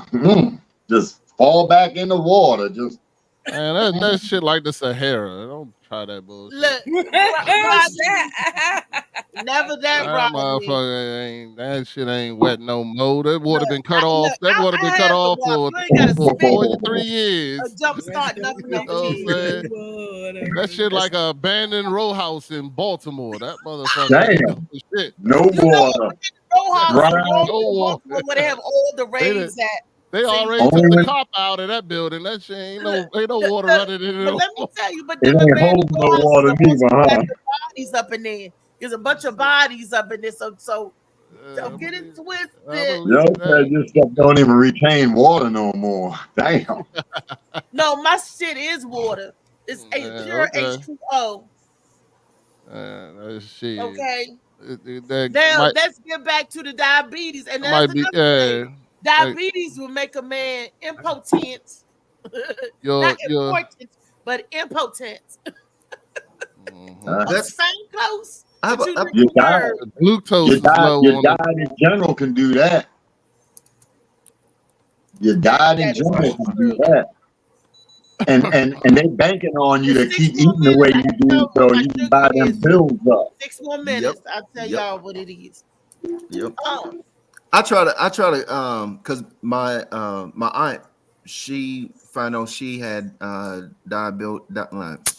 diabetes like 4 months ago. And you know, man, I've seen different videos out of this, and I was like, you need to eat watermelon, whatever. And she said her doctor said she can't eat watermelon because of the sugar or whatever. But of course he would. Huh? Of course he would. That's exactly what I kept on telling her. That's good sugar. That's good sugar. That's what I kept saying. She said she said my doctor said I can't eat watermelon, whatever. No, I said, but you can smoke crack. But you can smoke crack. I can't eat watermelon, but you can smoke crack. Yeah, when he said a crack a day keep the doctor away. Yeah, but we eat. I ain't no crackheads went to the doctor. But they'll tell you to eat no pastas and all them things that turn into sugars in your body. They probably ain't say nothing about none of that. But that's the bad sugars. That's the stuff that turns into the bad sugars. But the good sugars, we won't say no to. When you in a hospital, they give every meal. They give you bread and rice. They give you starch. And I was sitting. I'm like, if I'm a diabetic and they giving me my diabetic meal, they give me this open face. Listen, this open face turkey sandwich with gravy, processed meat on bread, processed meat, a thing of mashed potatoes, starch. Look, and then I'm sitting there looking at it because I don't like that processed turkey like that anyway. And they give you your thing of carrots on the side. Then they give you your little Jello, your little fruit cup, and then your drink, right? So I'm sitting there, I'm like, why are you giving me all of this starch? All you gotta do is go to Beadman's page, and you can see a up-to-date hospital meal up in that joint. He posted about 100 of them nasty-looking meals. Them joints, they trying to hurt somebody up in that hospital. And the artificial fruit, you know what I mean, like with the that's terrible. That's terrible for you. Yeah. But you got to understand, Reese. You know what I mean.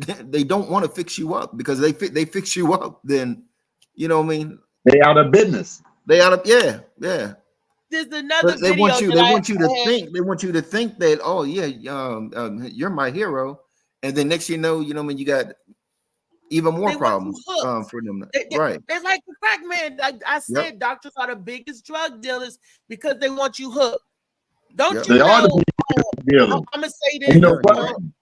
That's a fact. They are the biggest drug dealers. They give you one medicine that causes another side effect. They gotta give you another medicine for the medicine that they gave you. Yep. For the side effects. Just to lose weight. Just to lose weight, you gotta take risks of your liver falling out, dying, and all kinds of stuff just to shed a couple pounds and stuff. All them side effects. I'd rather you just go ahead and eat your turkey sandwich with the potatoes on the side and you know what I mean? Shoot, the medicine sound worse than the food. Chemical reactions. Well, it is, and that'll mess you up. Like I was taking this medicine back in the day. It was called Losartan, right? I don't have high blood pressure, but they said they was giving it to me because when I'm sick, my blood pressure go up. But that's everybody. When everybody's body is in distress, their autoimmune system kick in, your blood pressure go up because you're trying to fight whatever is invading the body. That's natural, right? Right. So just because I'm sick, I'm going through something. Oh, you got high blood pressure. I'm gonna give you this medicine. Okay. Anyway, they was giving me the medicine, but it was causing my intestines. I don't know what was wrong. I was in chronic pain. It was like IBS. And I told him, I was like, something's wrong. This medicine is doing something to me. Oh, it's not the medicine, not the medicine. All of my hair fell out to the sticks. Boop, boop, boop. And I said, it's this damn medicine. Oh, it's not the medicine, not the medicine. I even wrote the company. And because I was like, y'all gonna be responsible for me getting a wig unit, because the wig unit was like $700 to $800. And I was like, your medicine did it. And they was like, there is no proof that our medicine did such and such and such. Make a long story short, they go back, they did do clinical studies, they did do clinical research, and it was their medicine causing me being sick. And there was a class action lawsuit. And I was like, when I was telling y'all didn't do nothing. But I was part of the class action lawsuit. But I was like, this is messed up. Now, had I stayed on the medicine and got even sicker, I would have got more money. But I had all my proofs of me going to the emergency room. Yo, who want money that bad? I don't. Please. I didn't know the money would come from it, but because I had all my proof and ducks in a row, and because I wrote them, I was part of the, the action. But like I said, I stopped and I changed it. But I was trying to blow the whistle, like, hey, something's wrong. Your product is causing this to happen. Nobody listened. Your product is causing me to do this, to do that. Nobody listened. So and then until it was proven. David Green, did you take some of that medicine? What kind of medicine was that? David Green might be taking that shit. His shit fell out David, up there like high that. Blood pressure, David. Did I take what? You got high blood pressure? They gave me high blood pressure medicine. And because you were sick and your body was going through something, and it probably was high because your body trying to fight. And then they put your ass on medication, and then you got to take medicine for that. The new doctor, you know what I mean? Like I said, I went cold turkey on all the medicines and everything and all. And my new doctor, whatever and all, was saying it's probably some of the medicines that they was giving me is the reason why I was having headaches in the first place. I'm clicking the meter. Beep, beep, beep. Hey, what's the name of that? What's the name of that medicine they used to get back in the day? Starts with y'all see that? Yeah, we see it. Your shit 110. 110. And that is like perfect for a diabetic. From 80 to 120 in that range, that's normal. For 80 to 120, I be running on normal. And what I do differently, like I said, I drink my coffee in the afternoon or something later at night. Drink coffee don't keep me up. I drink my coffee in the afternoon, but I eat my fruits first. And before I eat a piece of chicken, if I decide to eat meat that day, but before I eat my hard vegetables, I get my fruities out the way. In my refrigerator right now, I got watermelon, I got cherries, I got grapes, I keep an apple and a pear. So can I add this? Change my mindset. Can I say something about that fruit stuff? All right, so if you're in a meal, say you have your chicken and your vegetables, right? That was your dinner. You have to wait 3 hours before you can consume fruit on top of that. Because if you don't wait 3 hours, once the fruit hits your stomach on top of that, it'll retard that fruit. It'll ferment it. It'll turn it pungent. So you have to. I don't. No, I'm just saying for the people. You know what I mean? If you get hungry and at nighttime, you want to eat on some fruit, make sure it's 3 hours after a properly combined meal. You know, because if the meal's not properly combined, you're already waiting 8 hours for that to get kicked out your stomach anyway. So then you have to wait 8 hours if the meal wasn't combined properly. So I just wanted to say that. That's why they recommend you eat your fruit early. That's why they recommend you eat your fruit early, so you don't have a chance of stuff being still in your stomach or it fermenting like that. You know. So good job, girl. What if all you eating is fruit? You still have to wait the 3 hours, or nah? You can eat that any time of the day. If you eat the same, say I ate vegetables and a steak. Of course, that's not me, but I'm just gonna put that out there for the people that do eat meat. Right. All right. So if I ate a vegetable and a steak, if I ate some more vegetables and steak, I can eat that at any time, really, because that's calling the same stomach acids to your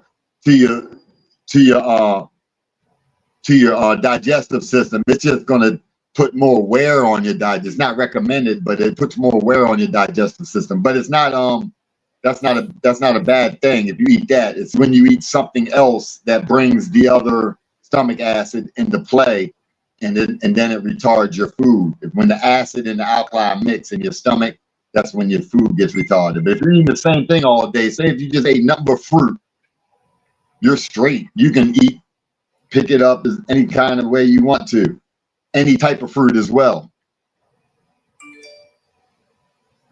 Hey, now we running into the last 15 minutes of the show. We want to talk about Sauce in the City.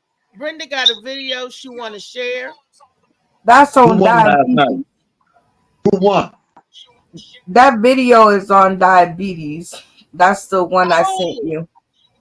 Okay. Yeah, I was trying to do my part, but I see how it's ignored, and I'm just put on the side. Nobody loves me. I'm doing the research. I'm doing the research rock right now. What Brenda's saying, keep your cameras on if you believe what she's saying. If you saying don't believe what Brenda's selling, cameras off. Shit. Damn, Brenda, you all right? Somebody hit that. But look, but let me play the video because I want to say something about the video. Those infomercials, that's not that same one that keeps saying, "Oh, I'm gonna tell you what the 10-second hack will be," and they never tell you what the hack is. No, this one is JoJo actually made me think of this. Okay, let's see it. Go ahead, Brenda. Crashes. My energy's consistent throughout the day, and I've saved thousands on medications and doctor visits. I can't believe it was so easy. My blood sugar levels started to normalize almost instantly. Every morning I checked my readings, and the numbers just kept going down and down. For the first time in my life, I feel in control That's a of lot my of health. white people.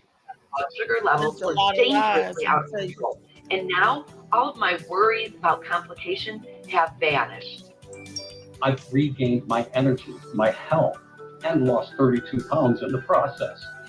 I feel so much better. In 2001, a doctor you've never heard of took type 2 diabetic patients into his clinic. Just weeks later, most of them completely reversed the disease and were off their medications. But guess what? Nobody heard about it. He wasn't giving them any injections or pills or anything like that. In fact, his solution was completely free. I'm going to show you exactly what he did to help these patients and show you exactly why we're not hearing about it. Around the same time, another study was done at the University of Mexico, which proved the same 7-second blood sugar hack could lower blood sugar levels quickly and easily with lasting results, something of critical importance to those with obesity, type 2 diabetes, or pre-diabetes. But again, no one heard about it. You see, most of the research, medications, and money spent on type 2 diabetes treatments focuses on controlling symptoms.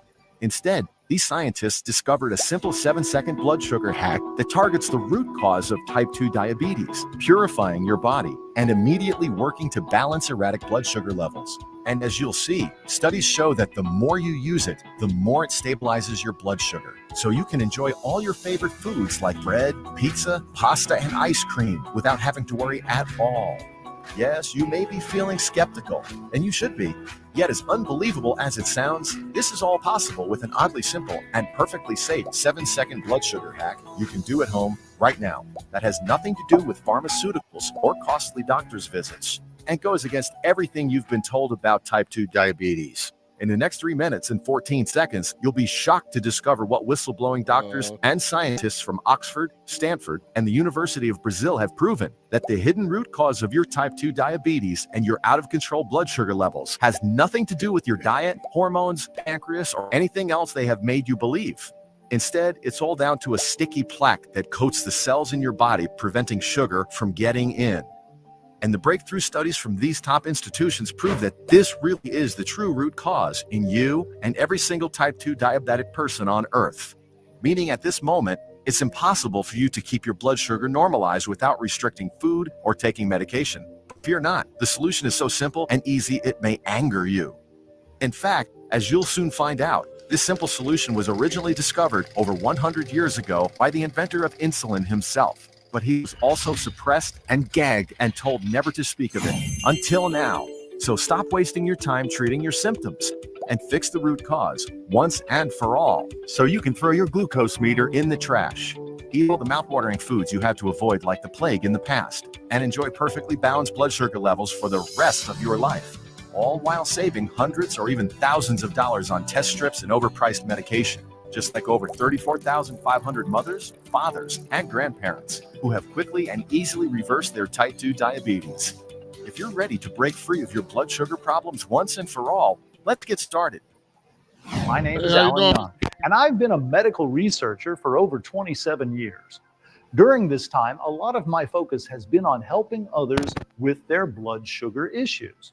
And while I'm happy that today we do have some proven ways to help balance erratic glucose woes, a few years back, I started feeling increasingly frustrated because when you really think about it, the whole field of blood sugar support hasn't really changed all that much since 1922. Remember, that's the year that first insulin injection was given to a human. And while it was a thrilling moment for science, it's also crazy to think about how today, nearly a century later, we're mostly still treating high blood sugar the exact same way. This got me wondering why there haven't been any advancements when it comes to insulin or blood sugar research. And while I didn't know it at the time, this question would lead me down a dark and windy road, taking me directly into the underbelly of big pharma and big business, while exposing a bizarre scientific cover-up that's been going on for the last 98 years. This cover-up has to do with that natural glucose calmer I've been mentioning, and it holds the key to a gentler, easier way to fight back against high blood glucose. For reasons I'll explain in a second. First, though, I want to give you the 30-second rundown of why people suffer from erratic blood sugar in the first place. And pay close attention, because once you see how blood sugar worries and insulin struggles are tied together, you'll also be able to understand how this natural glucose calmer will be a revelation to anyone worried about erratic glucose. How long is this video? 20 hours. I don't know, but I done fast forwarded because I want y'all to see. That's why insulin helps prevent your blood from turning into stick. I want y'all to see. We've all heard of insulin before, but what is it? Insulin's job is to tell cells. Okay. No, I want to play it. I want to hear what he say. Is that it? What it was the 7-second? Absorb the sugar that's in your bloodstream and to use that sugar for energy. However, when someone's blood sugar is high, it means that either their body isn't making enough insulin or their body has trouble using the insulin they do make. And in both cases, it leads to the same issue, which is that instead of being absorbed by your cells, sugar stays in your bloodstream. And over long periods of time, this sugar buildup can damage the vessels that supply blood to your vital organs. As a result, high blood sugar increases your risk of heart disease, stroke, kidney disease, vision problems, and nerve issues. Because if those vital organs are being robbed of the blood they need to function properly, or they're being coated in thick, sticky blood, well, obviously that isn't good. To really drive the point home, imagine a container of maple syrup that's been sitting on a diner counter for the past 6 months. Probably some of the syrup has gotten out of the bottle and is stuck to the lid. And when you do manage to open the lid, you might see some buildup inside the container too, which makes it difficult to pour any syrup out unless you stick your finger into the bottle and clear it up. Can you see it? Well, that's essentially what's happening to your vessels and your organs when you continue to have high blood sugar. They become sticky, hardened, and clogged.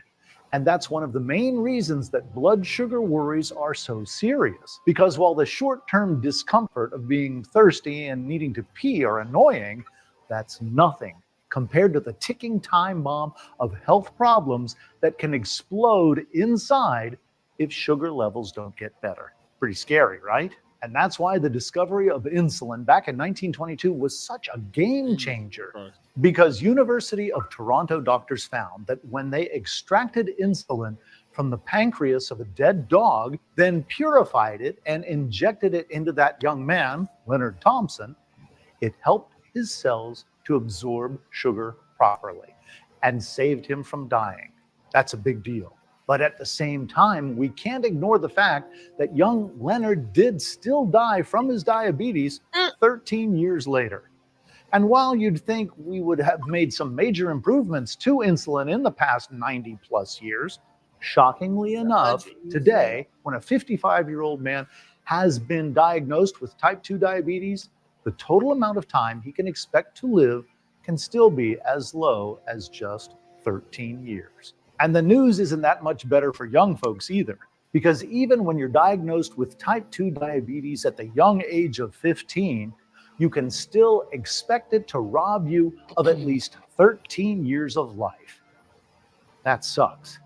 And it's scary to think about too, because no matter if it's you personally who struggles from zigzagging blood sugar levels, or a spouse, a parent, a child, or a friend, it just doesn't seem fair that erratic glucose levels should steal away so many years of precious life, so many years of memories, of hugs, or conversations, of birthdays, of Christmas mornings, of reunions, vacations, and getaways, that it could lead to so many years of not feeling like the best version of ourselves, the version that wakes up each morning energized and excited to meet the day.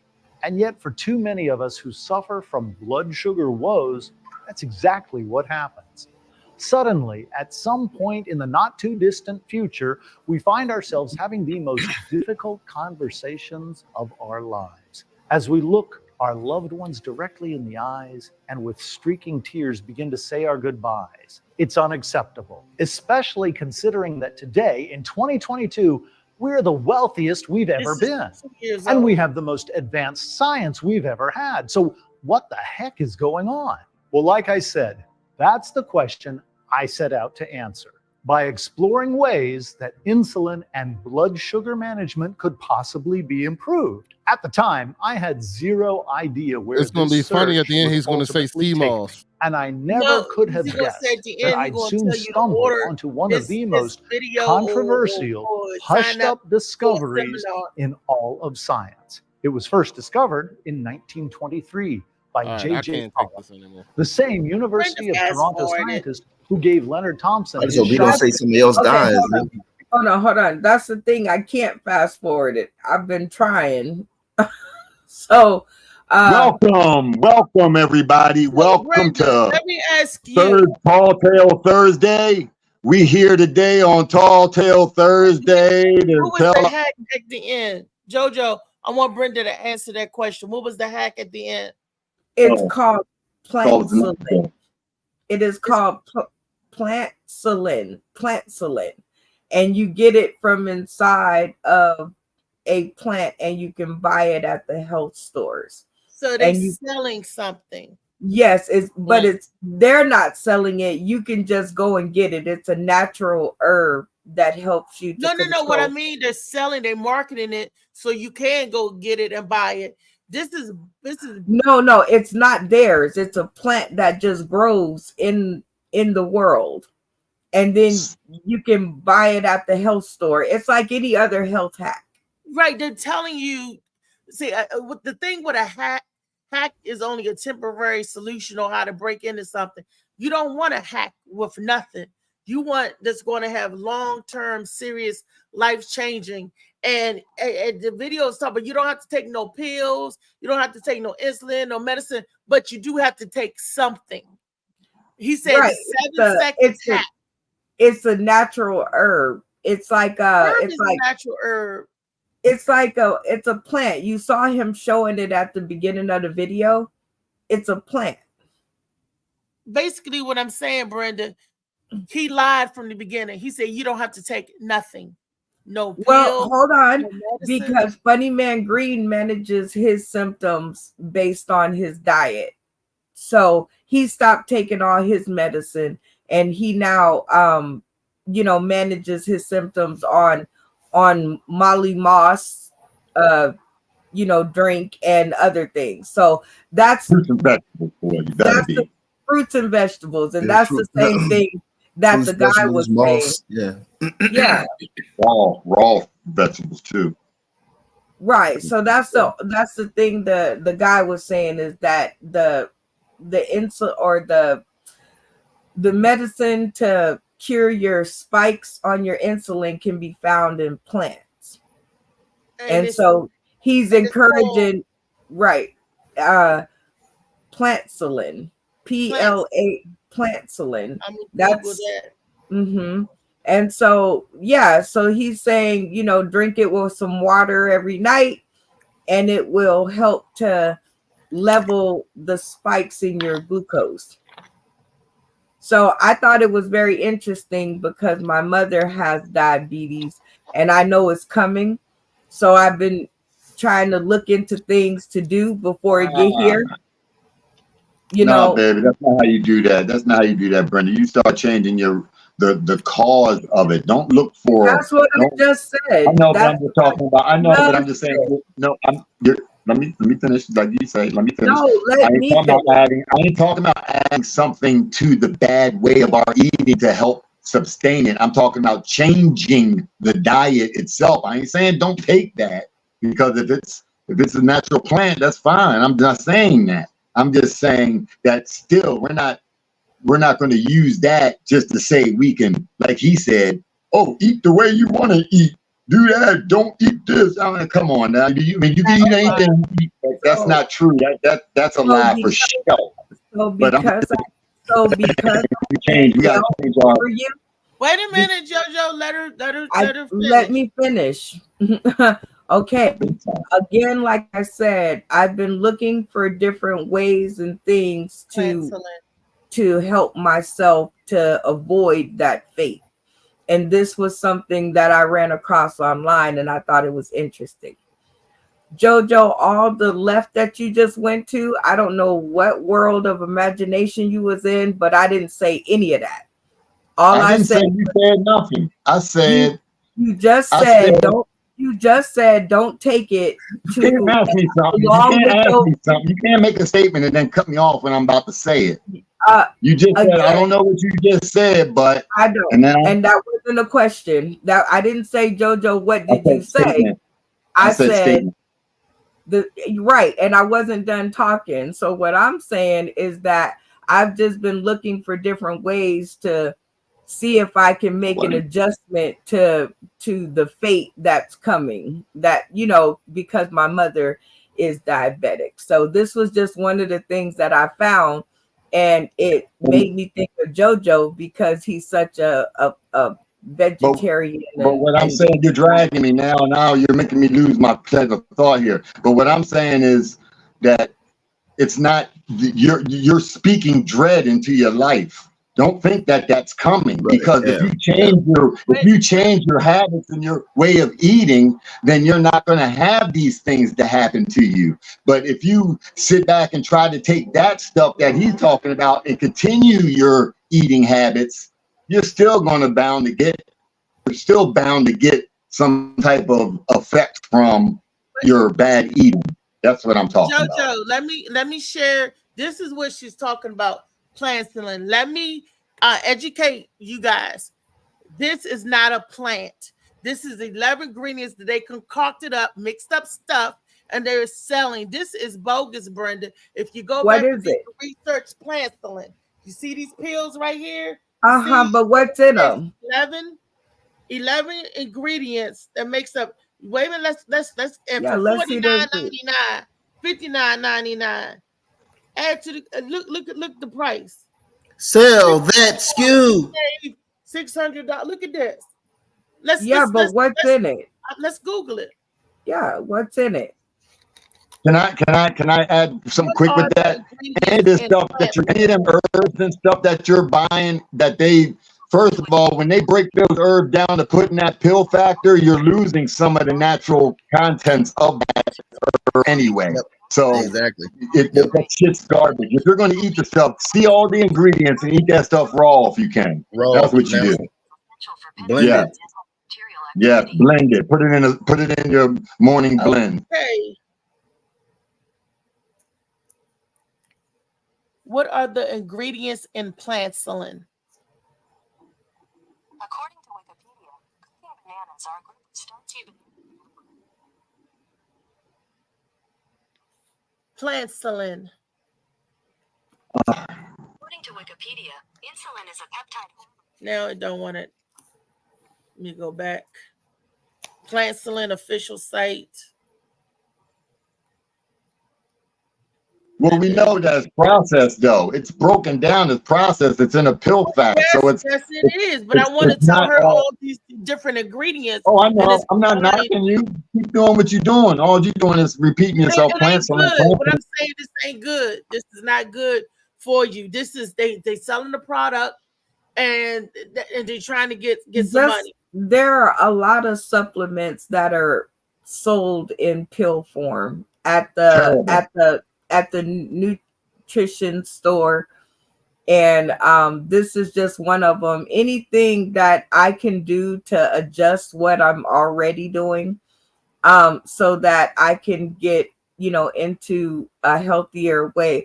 I want to avoid the shot. So anything that we can do to avoid the shot is what we're doing. Spend your money that you're spending on them pills on raw fruits and vegetables. And I wouldn't. I've been diabetic for over 25 years, and I would tell you, this is not the way. This is America love popping pills, boy. Don't we? We love some pills. The only thing you could do to avoid it, stay away from the complex carbohydrates that cause sugar. So therefore we're not talking about what I already do, because again, just my knowledge of wanting to stay away from the shot should give y'all an inkling that I'm already doing a lot of the things, like staying away from sugar and soda and bread and noodles and stuff like that. So a lot of my diet consists of like the rest of the shit: eggs, cheese, milk, cereal, shit like that. And I eat like cornflakes and Honey Nut Cheerios. So for this was just something I ran across, and I can't get to the end because they gave you the name of the plant, but I will do that. And then it is okay. It is a plant. I watched the whole video. Not listening, Brenda. Hold on. Can you just let me finish? How about that? But you're talking to Mr. Hold on. I'm saying that there is a plant. It's a plant base that they make the peel out of. And JoJo just said, take the plant and put it in your blender along with some bananas and fruit, and take it the natural way instead of the plant. I want you to name the plant. That's what I'm going to do next Wednesday, because I can't fast forward the video. I thought it was a lot shorter than it was for some reason. Because you was into it, girl, when you was watching it the first time.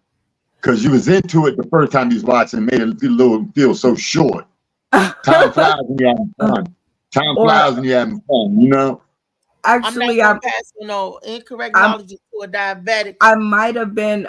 Again, I'll bring the name of the plant to the next episode, but we didn't watch the whole video, and I know it's on there, and I might have been doing something else and just thought the video was shorter than what it is. And What's your sign, Brenda? What sign are you? Cancer. All right. Well, I'm gonna have to look in because you hard-headed. I thought you might have been a Taurus or something. You hard-headed. You hard-headed on the down low. There's no hard-headed. I simply saw it and I thought it was very interesting, and I brought it to the Morning Max show. Where's your video at, JoJo? It says contains various plant extracts. Okay.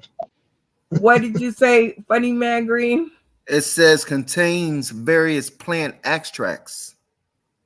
Yeah. Yes. So I'm going to do the homework, and I'm going to watch the rest of the video and tell you the plant that they said that got me interested in the video itself. So tune in next Wednesday, y'all. CMOS. Get you stuff. Yeah, just get you some CMOS. What Dr. Sebi said, CMOS and that other thing, not bladder rat. It's something else. And you don't have to go through 11 various plants and all that stuff. All you got to do is one. Sea moss is, we know where it is. We know where it gets from. It's not no mystery subject. And it's just one. What's in sea moss? Sea moss is what's in sea moss.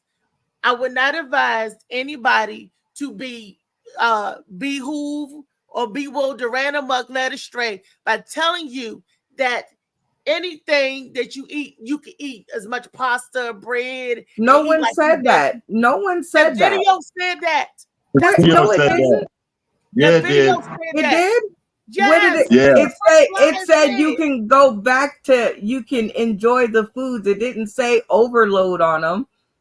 But I'm just saying anything. We know, They like said that you can eat the food Any, that you want to yes, eat. That's not true. anything in excess is going to kill you.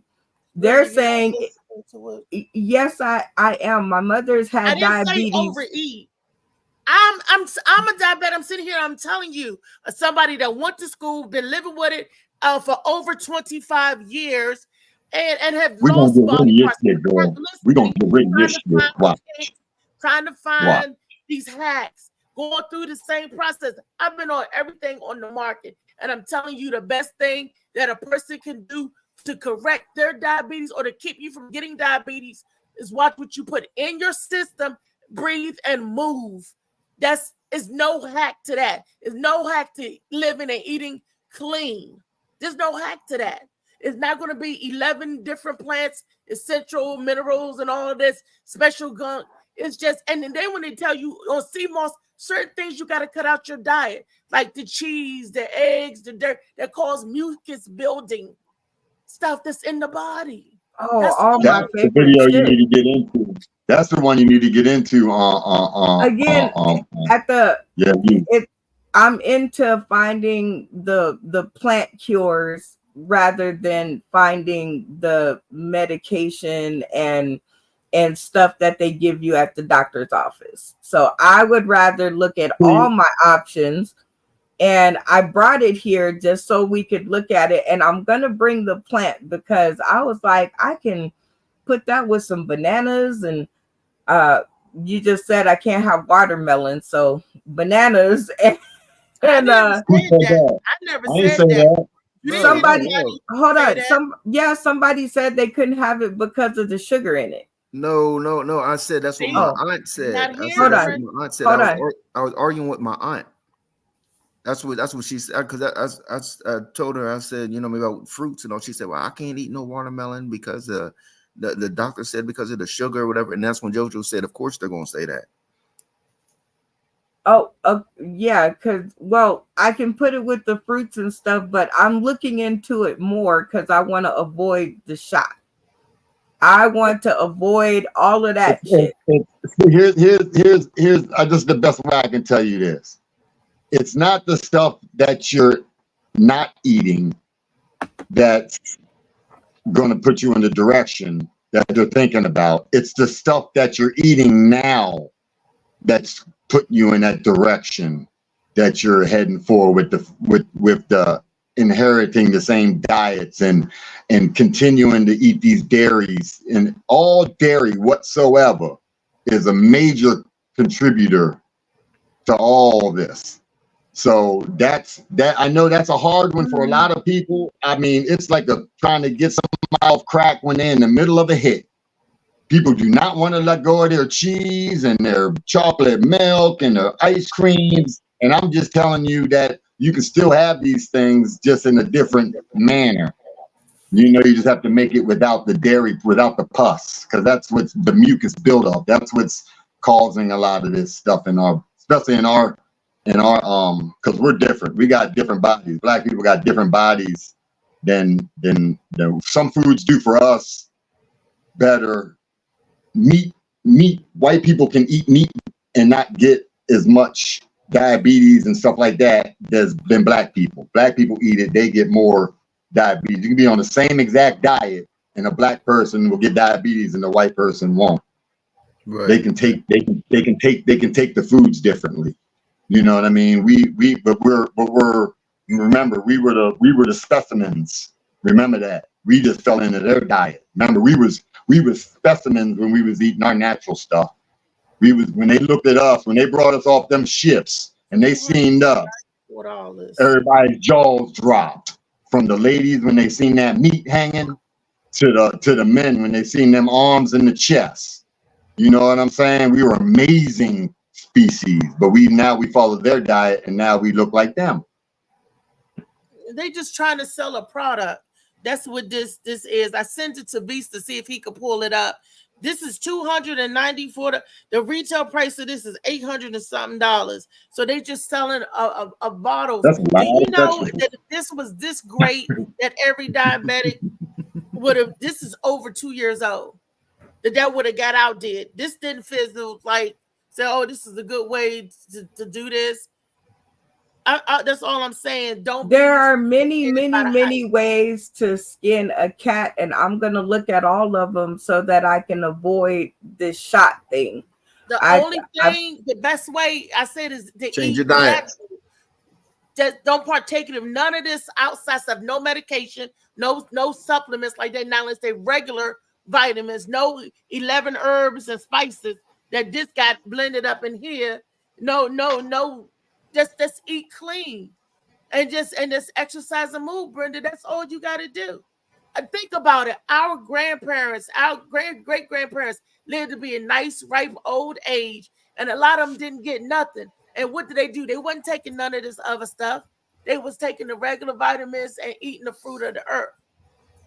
That's all. They wasn't looking for 11 plants and mineral, and they mixing something else up with this to preserve these plants and stuff, more chemicals. Believe that. When you read, if you can't, just like that Breyers commercial, if you can't read all the ingredients on the back of your bottle or back of anything you put in your body, then you might not want that. That's all I'm saying.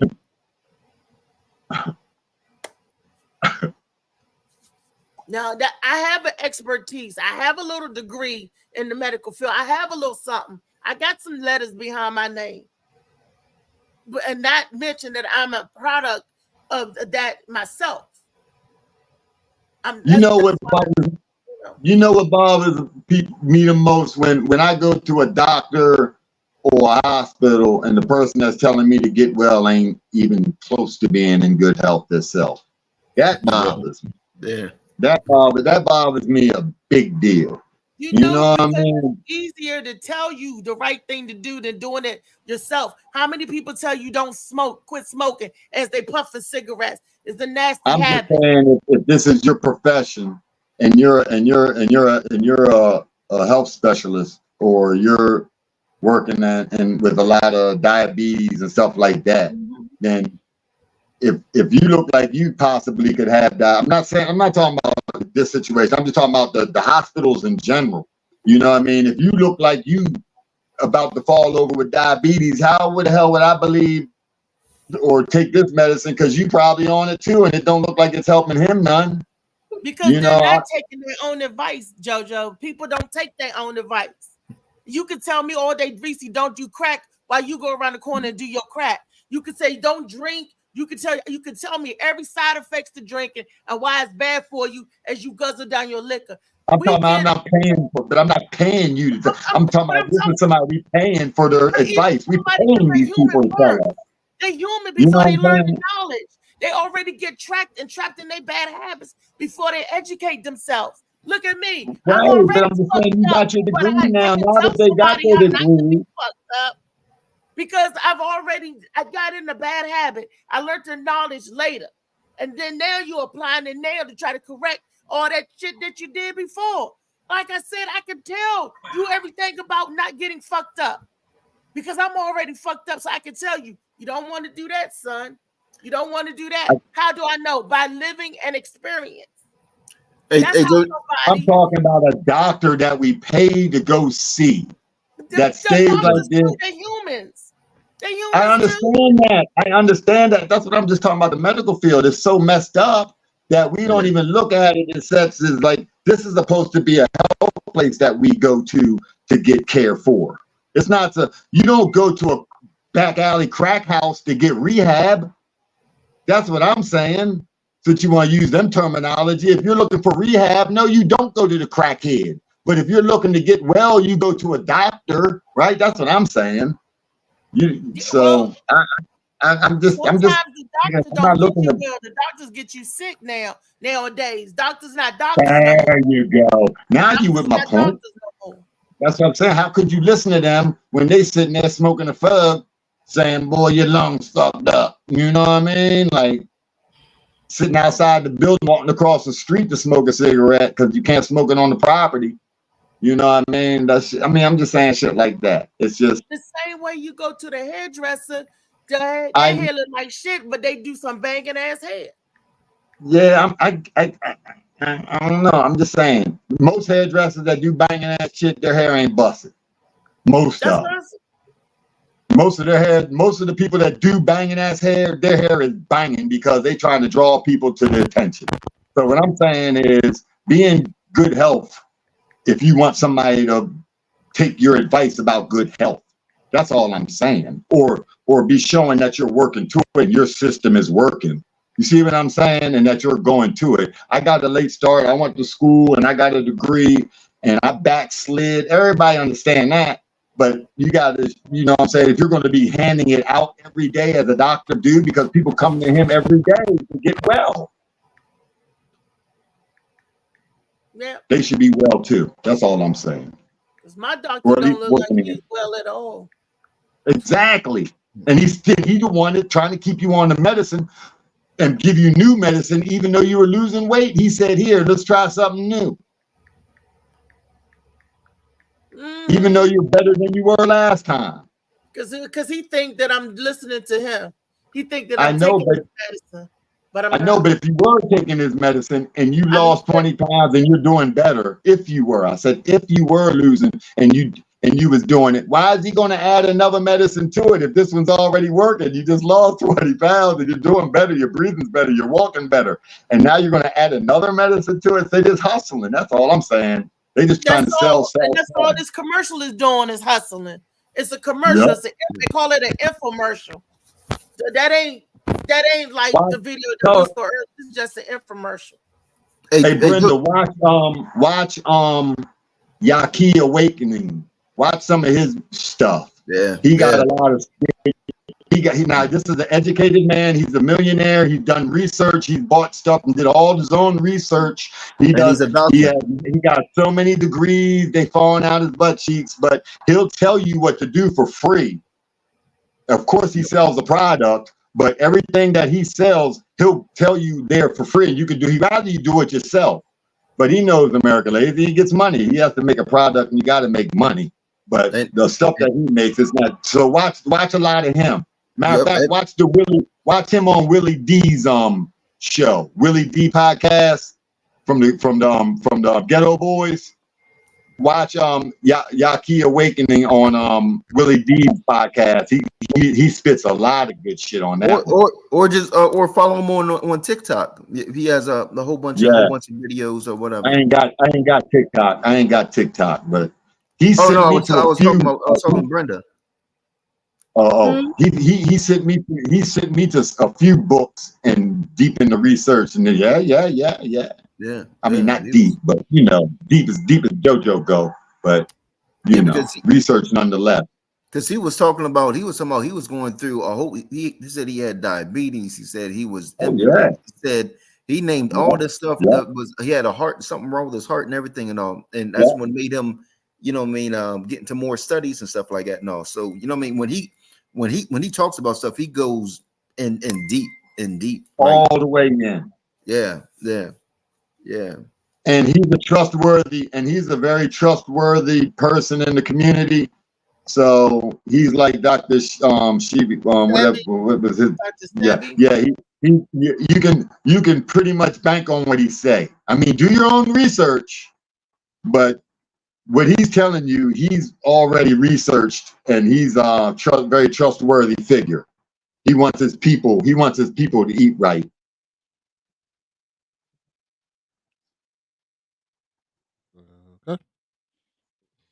Beast, what you got to say about that? Beast being a diabetic, what you think about this? Nah, I mean, I always knew that getting my health right is what I need to be doing. I need to keep on losing weight. I've kind of slacked off on it for now, but doing this today does have me getting ready, have me in the mood, have me. I want to get back focused and get back to walking. I used to walk 2 miles every day. That was my secret. I walked 2 miles every day. I didn't eat after 7 o'clock. I did a bunch of other, and I stopped drinking too, which is something that I started doing again as well. So, I mean, it definitely, I'm glad you had this topic today. It's going to get me more focused to get back and doing the things. I just went upstairs and talked to my wife and told her, I was like, look, I need to start walking again and doing the things. I used to get up at 6 a.m. and meditate and get my mind right and everything like that, and go out for a walk and stuff like that. And when I was doing that, in my opinion, I was in the best shape of my life. I was losing weight, and mentally, I was in the best place as well. So because those 3 things. What I've been saying since I'll tell everybody this: breathe, eat, and not only physical eat, but mentally eat and move. Breathe, eat, and move. Those 3 things will help you live longer, get sunlight, stronger, and you'll be the better for it. You be the get better sunlight and sweat. But that's if you got control. A lot of us don't have that not willpower, don't have that control. Sometimes we fall off and we get back on. We fall off. It don't matter where you get off, as long as you get back on. Start over. I don't care. You mess That's up. what I'm talking about. Start it over. Start it over. That's Never right. stop trying. Because once That's you right, give Mom. up, you give up. That's right, Mom. Don't give up. You know how many times out, and then you don't have to tell people that you're doing that. If you tell people, oh, I'm on a diet, I'm trying to lose weight, then they checking you all the time. And then when you follow, because we human, they be like, I thought you was on a diet. What you eat? Obviously, put that, you ain't supposed to have that. You don't need that extra stress. You know what you got to do in the back of your mind, and you keep forward and keep moving it. Keep every day. Breathe. Remember, I said this little stuff right here, moving up, open the lungs, and then you breathe in, and you're moving, and you eat. Sometimes you fast, and then you eat. When you fast, then you get that mental substance because you're thinking that it's supposed to be. That's what's supposed to be doing. I'm not, Get right to it, Rodney. Why you 295 Yeah, pounds? I'll get back to it. Shut Already your- sounds like I'm walking today. I abuse my body. And I'll be the first one to tell you. That's why I'm this big. But am I trying to do better? Yes. Don't try, just do it. Yeah, that's what I'm doing, because I look at it this way. If I had not, if I did all that other stuff, I would be in worse condition, because they swear because you big, you got to have this, you got to have that, you got to have this and that. So if I was, that's why I'm still here, because I wasn't doing all the other extra stuff that I could have been doing. Let me tell you, Rodney, when you get up, Rodney, and you get up in the morning, like you said, you do a little reading maybe, or you meditate, or you do a little prayer, and you take your walk, and you with time you finish that and then get into your routine, maybe a little exercise on top of your walk, whatever. You know what I mean? Don't you feel so far ahead of the day, ahead of the game?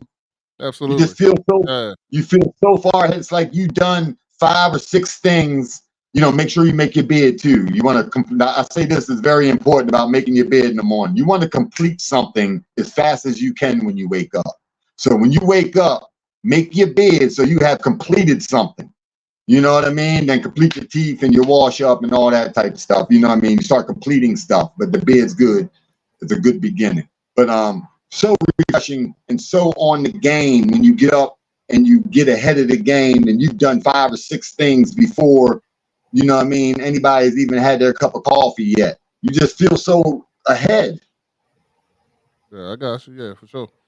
But I'm definitely gonna start we're doing it. assisting Brenda. Rodney know what he got to do. Brenda want to know what to do to keep from ever having to take shots and stuff like that. Change your diet. Change your diet. I'll send you some tips, Brenda, if you want on the diet joint. It's fun for real. I love it. I love eating the way I do. Yesterday I had fried mushroom, oyster mushroom. Man, that thing like chicken. You hear me? It's like chicken. It's just like chicken. Check this out. I had it from a vegan spot. They do the same thing. They fry the oyster mushroom. They call it their chicken wings. Yeah, they It's good the as well. it's the oyster mushroom. Yeah. Mm-hmm. Yeah, I heard about them. Yeah, I heard about it. Well, I'm gonna start eating better. I've always said I want to lose 30 more pounds. I got 30 more. Here go a piece of one. They good. That's fried too. That's fried. That joint. I mean, it's all in the season. It tastes just like chicken. It tastes just like chicken, but it's mushroom. It's an oyster mushroom. I made a big old pot. These are all leftovers I got today. A whole big old bag of them. I made a big, when you in there, when you over top of that thing in the summertime, you might as well go ahead and get it in. So I fried up about 4 or 5 packs yesterday. You know what I'm saying? I went in. Once you're over that fryer, you might as well get it all done in the summertime. Heard. Okay. No, I'm gonna start. You know what? And I'm gonna start posting. I used to post too. Like when I walked, I would post there. That would be my way of keeping myself honest. You know what I'm saying? I post every day. Plus you motivate others, Brian. I Plus you post every motivate day. others. So I'm gonna get back to doing that. And I'm okay. I'm okay with people reminding me. I'm actually, cool. I had a walking buddy too. You know what I'm saying? But not reminding you, but waiting for you to slip up so they can dig you. Sometimes, sometimes you just don't need like I thought you was on that. No, What you doing? What you eating this? You know what I'm talking about. Not the reminder, but y'all know what I'm talking about. But the criticism the criticism opposed to help. I deal with people who want to motivate, not criticize. I get what you're saying though. Like, my boys, we was doing this thing where we all would just, text in the morning, talking about our walk, what's going on, fellas, type what you call it, and we'd be on our walk taking pictures and shit and just, reminding each other to get out there. Just reminding each other to get out there and shit. You know what I'm saying? If you ain't walked that day, they'd be like, all right, well, come on, I'll be out there with you tomorrow. They if you stop walking like 2 or 3 days, and they'll come over and be like, yeah, let's walk together. You know what I'm saying? Type situation. I like shit like that. Like we meet up certain places, whatever case may be. But I would like I'm that get back too. into it. Matter of fact, I'm about to call Matty Ice as soon as we get off this joint. Call my man Matty Ice, my co-host, because he was my walking buddy too, and I know he need to get his ass out there as well. So that's right. Lift that brother up with you, babe. That way we keep each other honest. I used to have a partner that would go walk with me. They'll come and get me. The person would come and get me, and we would go walking. And I was getting better. I was getting stronger.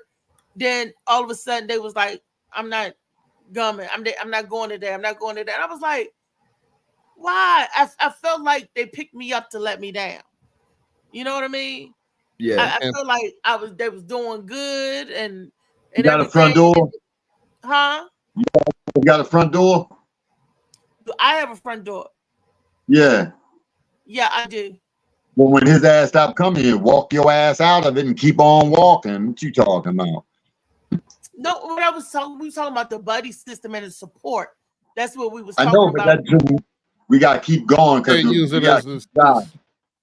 yeah, your buddy can't be everything. It's gotta be you. You know what I mean? If your buddy don't go, that don't mean you get the day off. That means you gonna go and tell him about it. You know what I'm saying? Because he might try to get 2 days off. Sometimes I think people hate on you because they see you doing good, and they was like, "Oh, she doing good." Or I'm like, "Come on now," but I can't say, I can't call it, but I'm just saying, that's how I felt. I'm like, "Dang," but it's okay. Like you said, I can't let myself down. So I do move. I ain't gonna tell y'all what I do, but I do something. And I keep trying at it and trying. And so I'm working on some stuff. Yeah. Get on your back, put your legs up, do some crunches. And then while you in that position, make a phone call.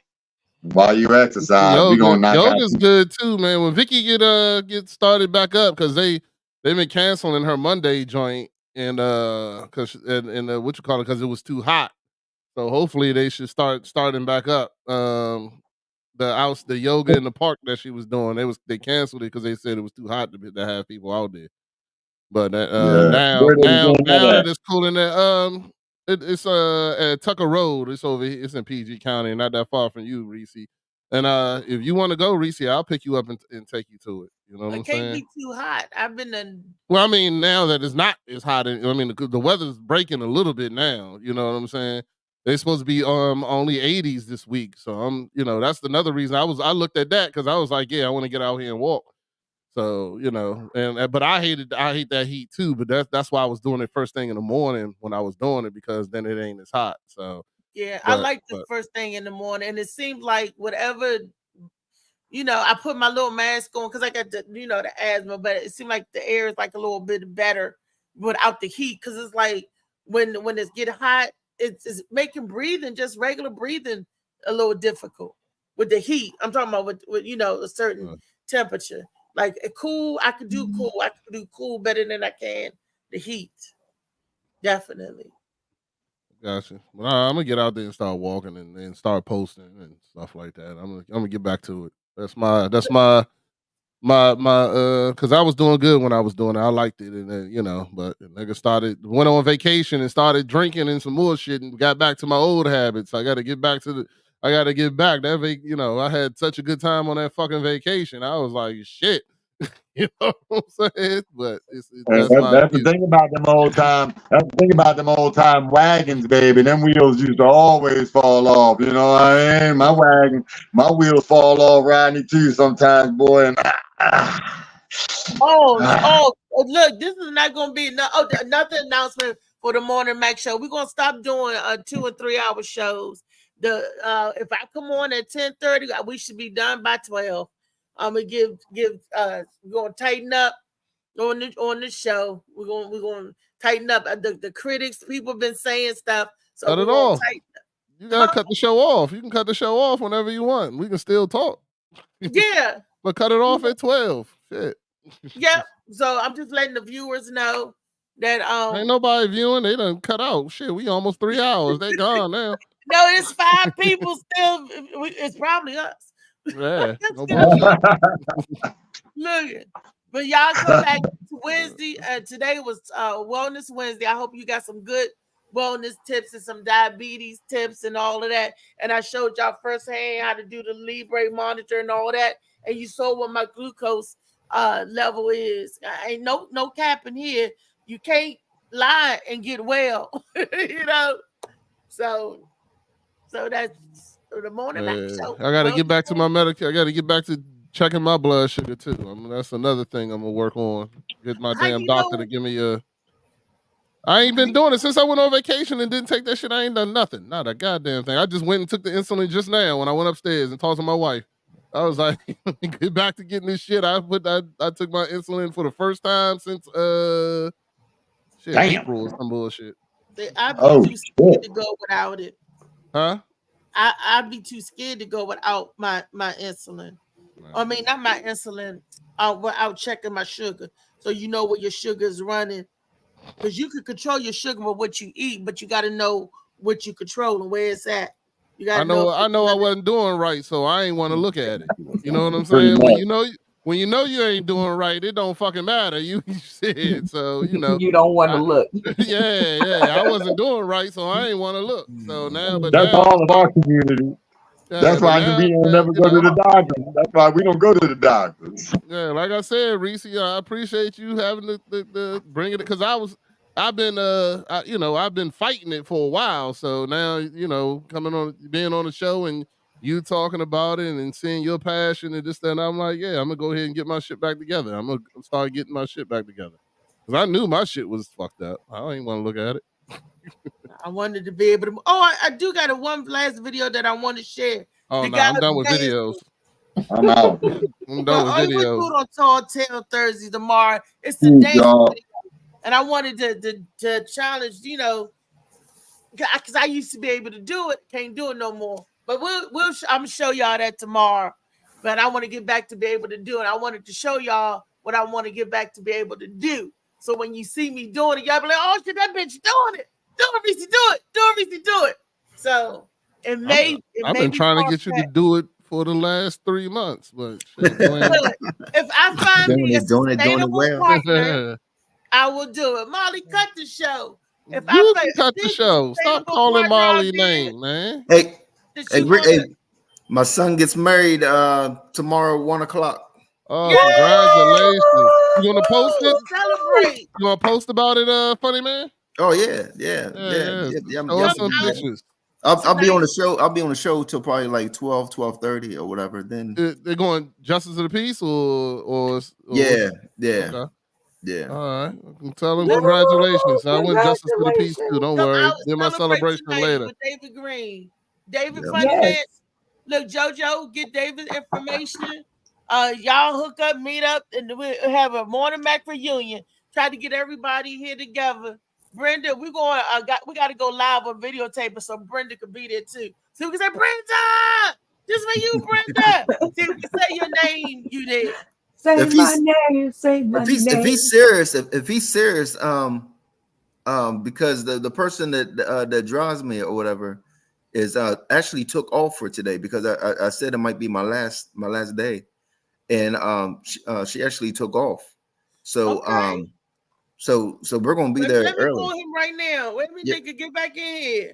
If you serious, sometimes laughter is the best cure for when you. But you can stop the show and we can do that in the back. Oh No. damn! I gotta stop. Wait a minute. Brenda, somebody help her.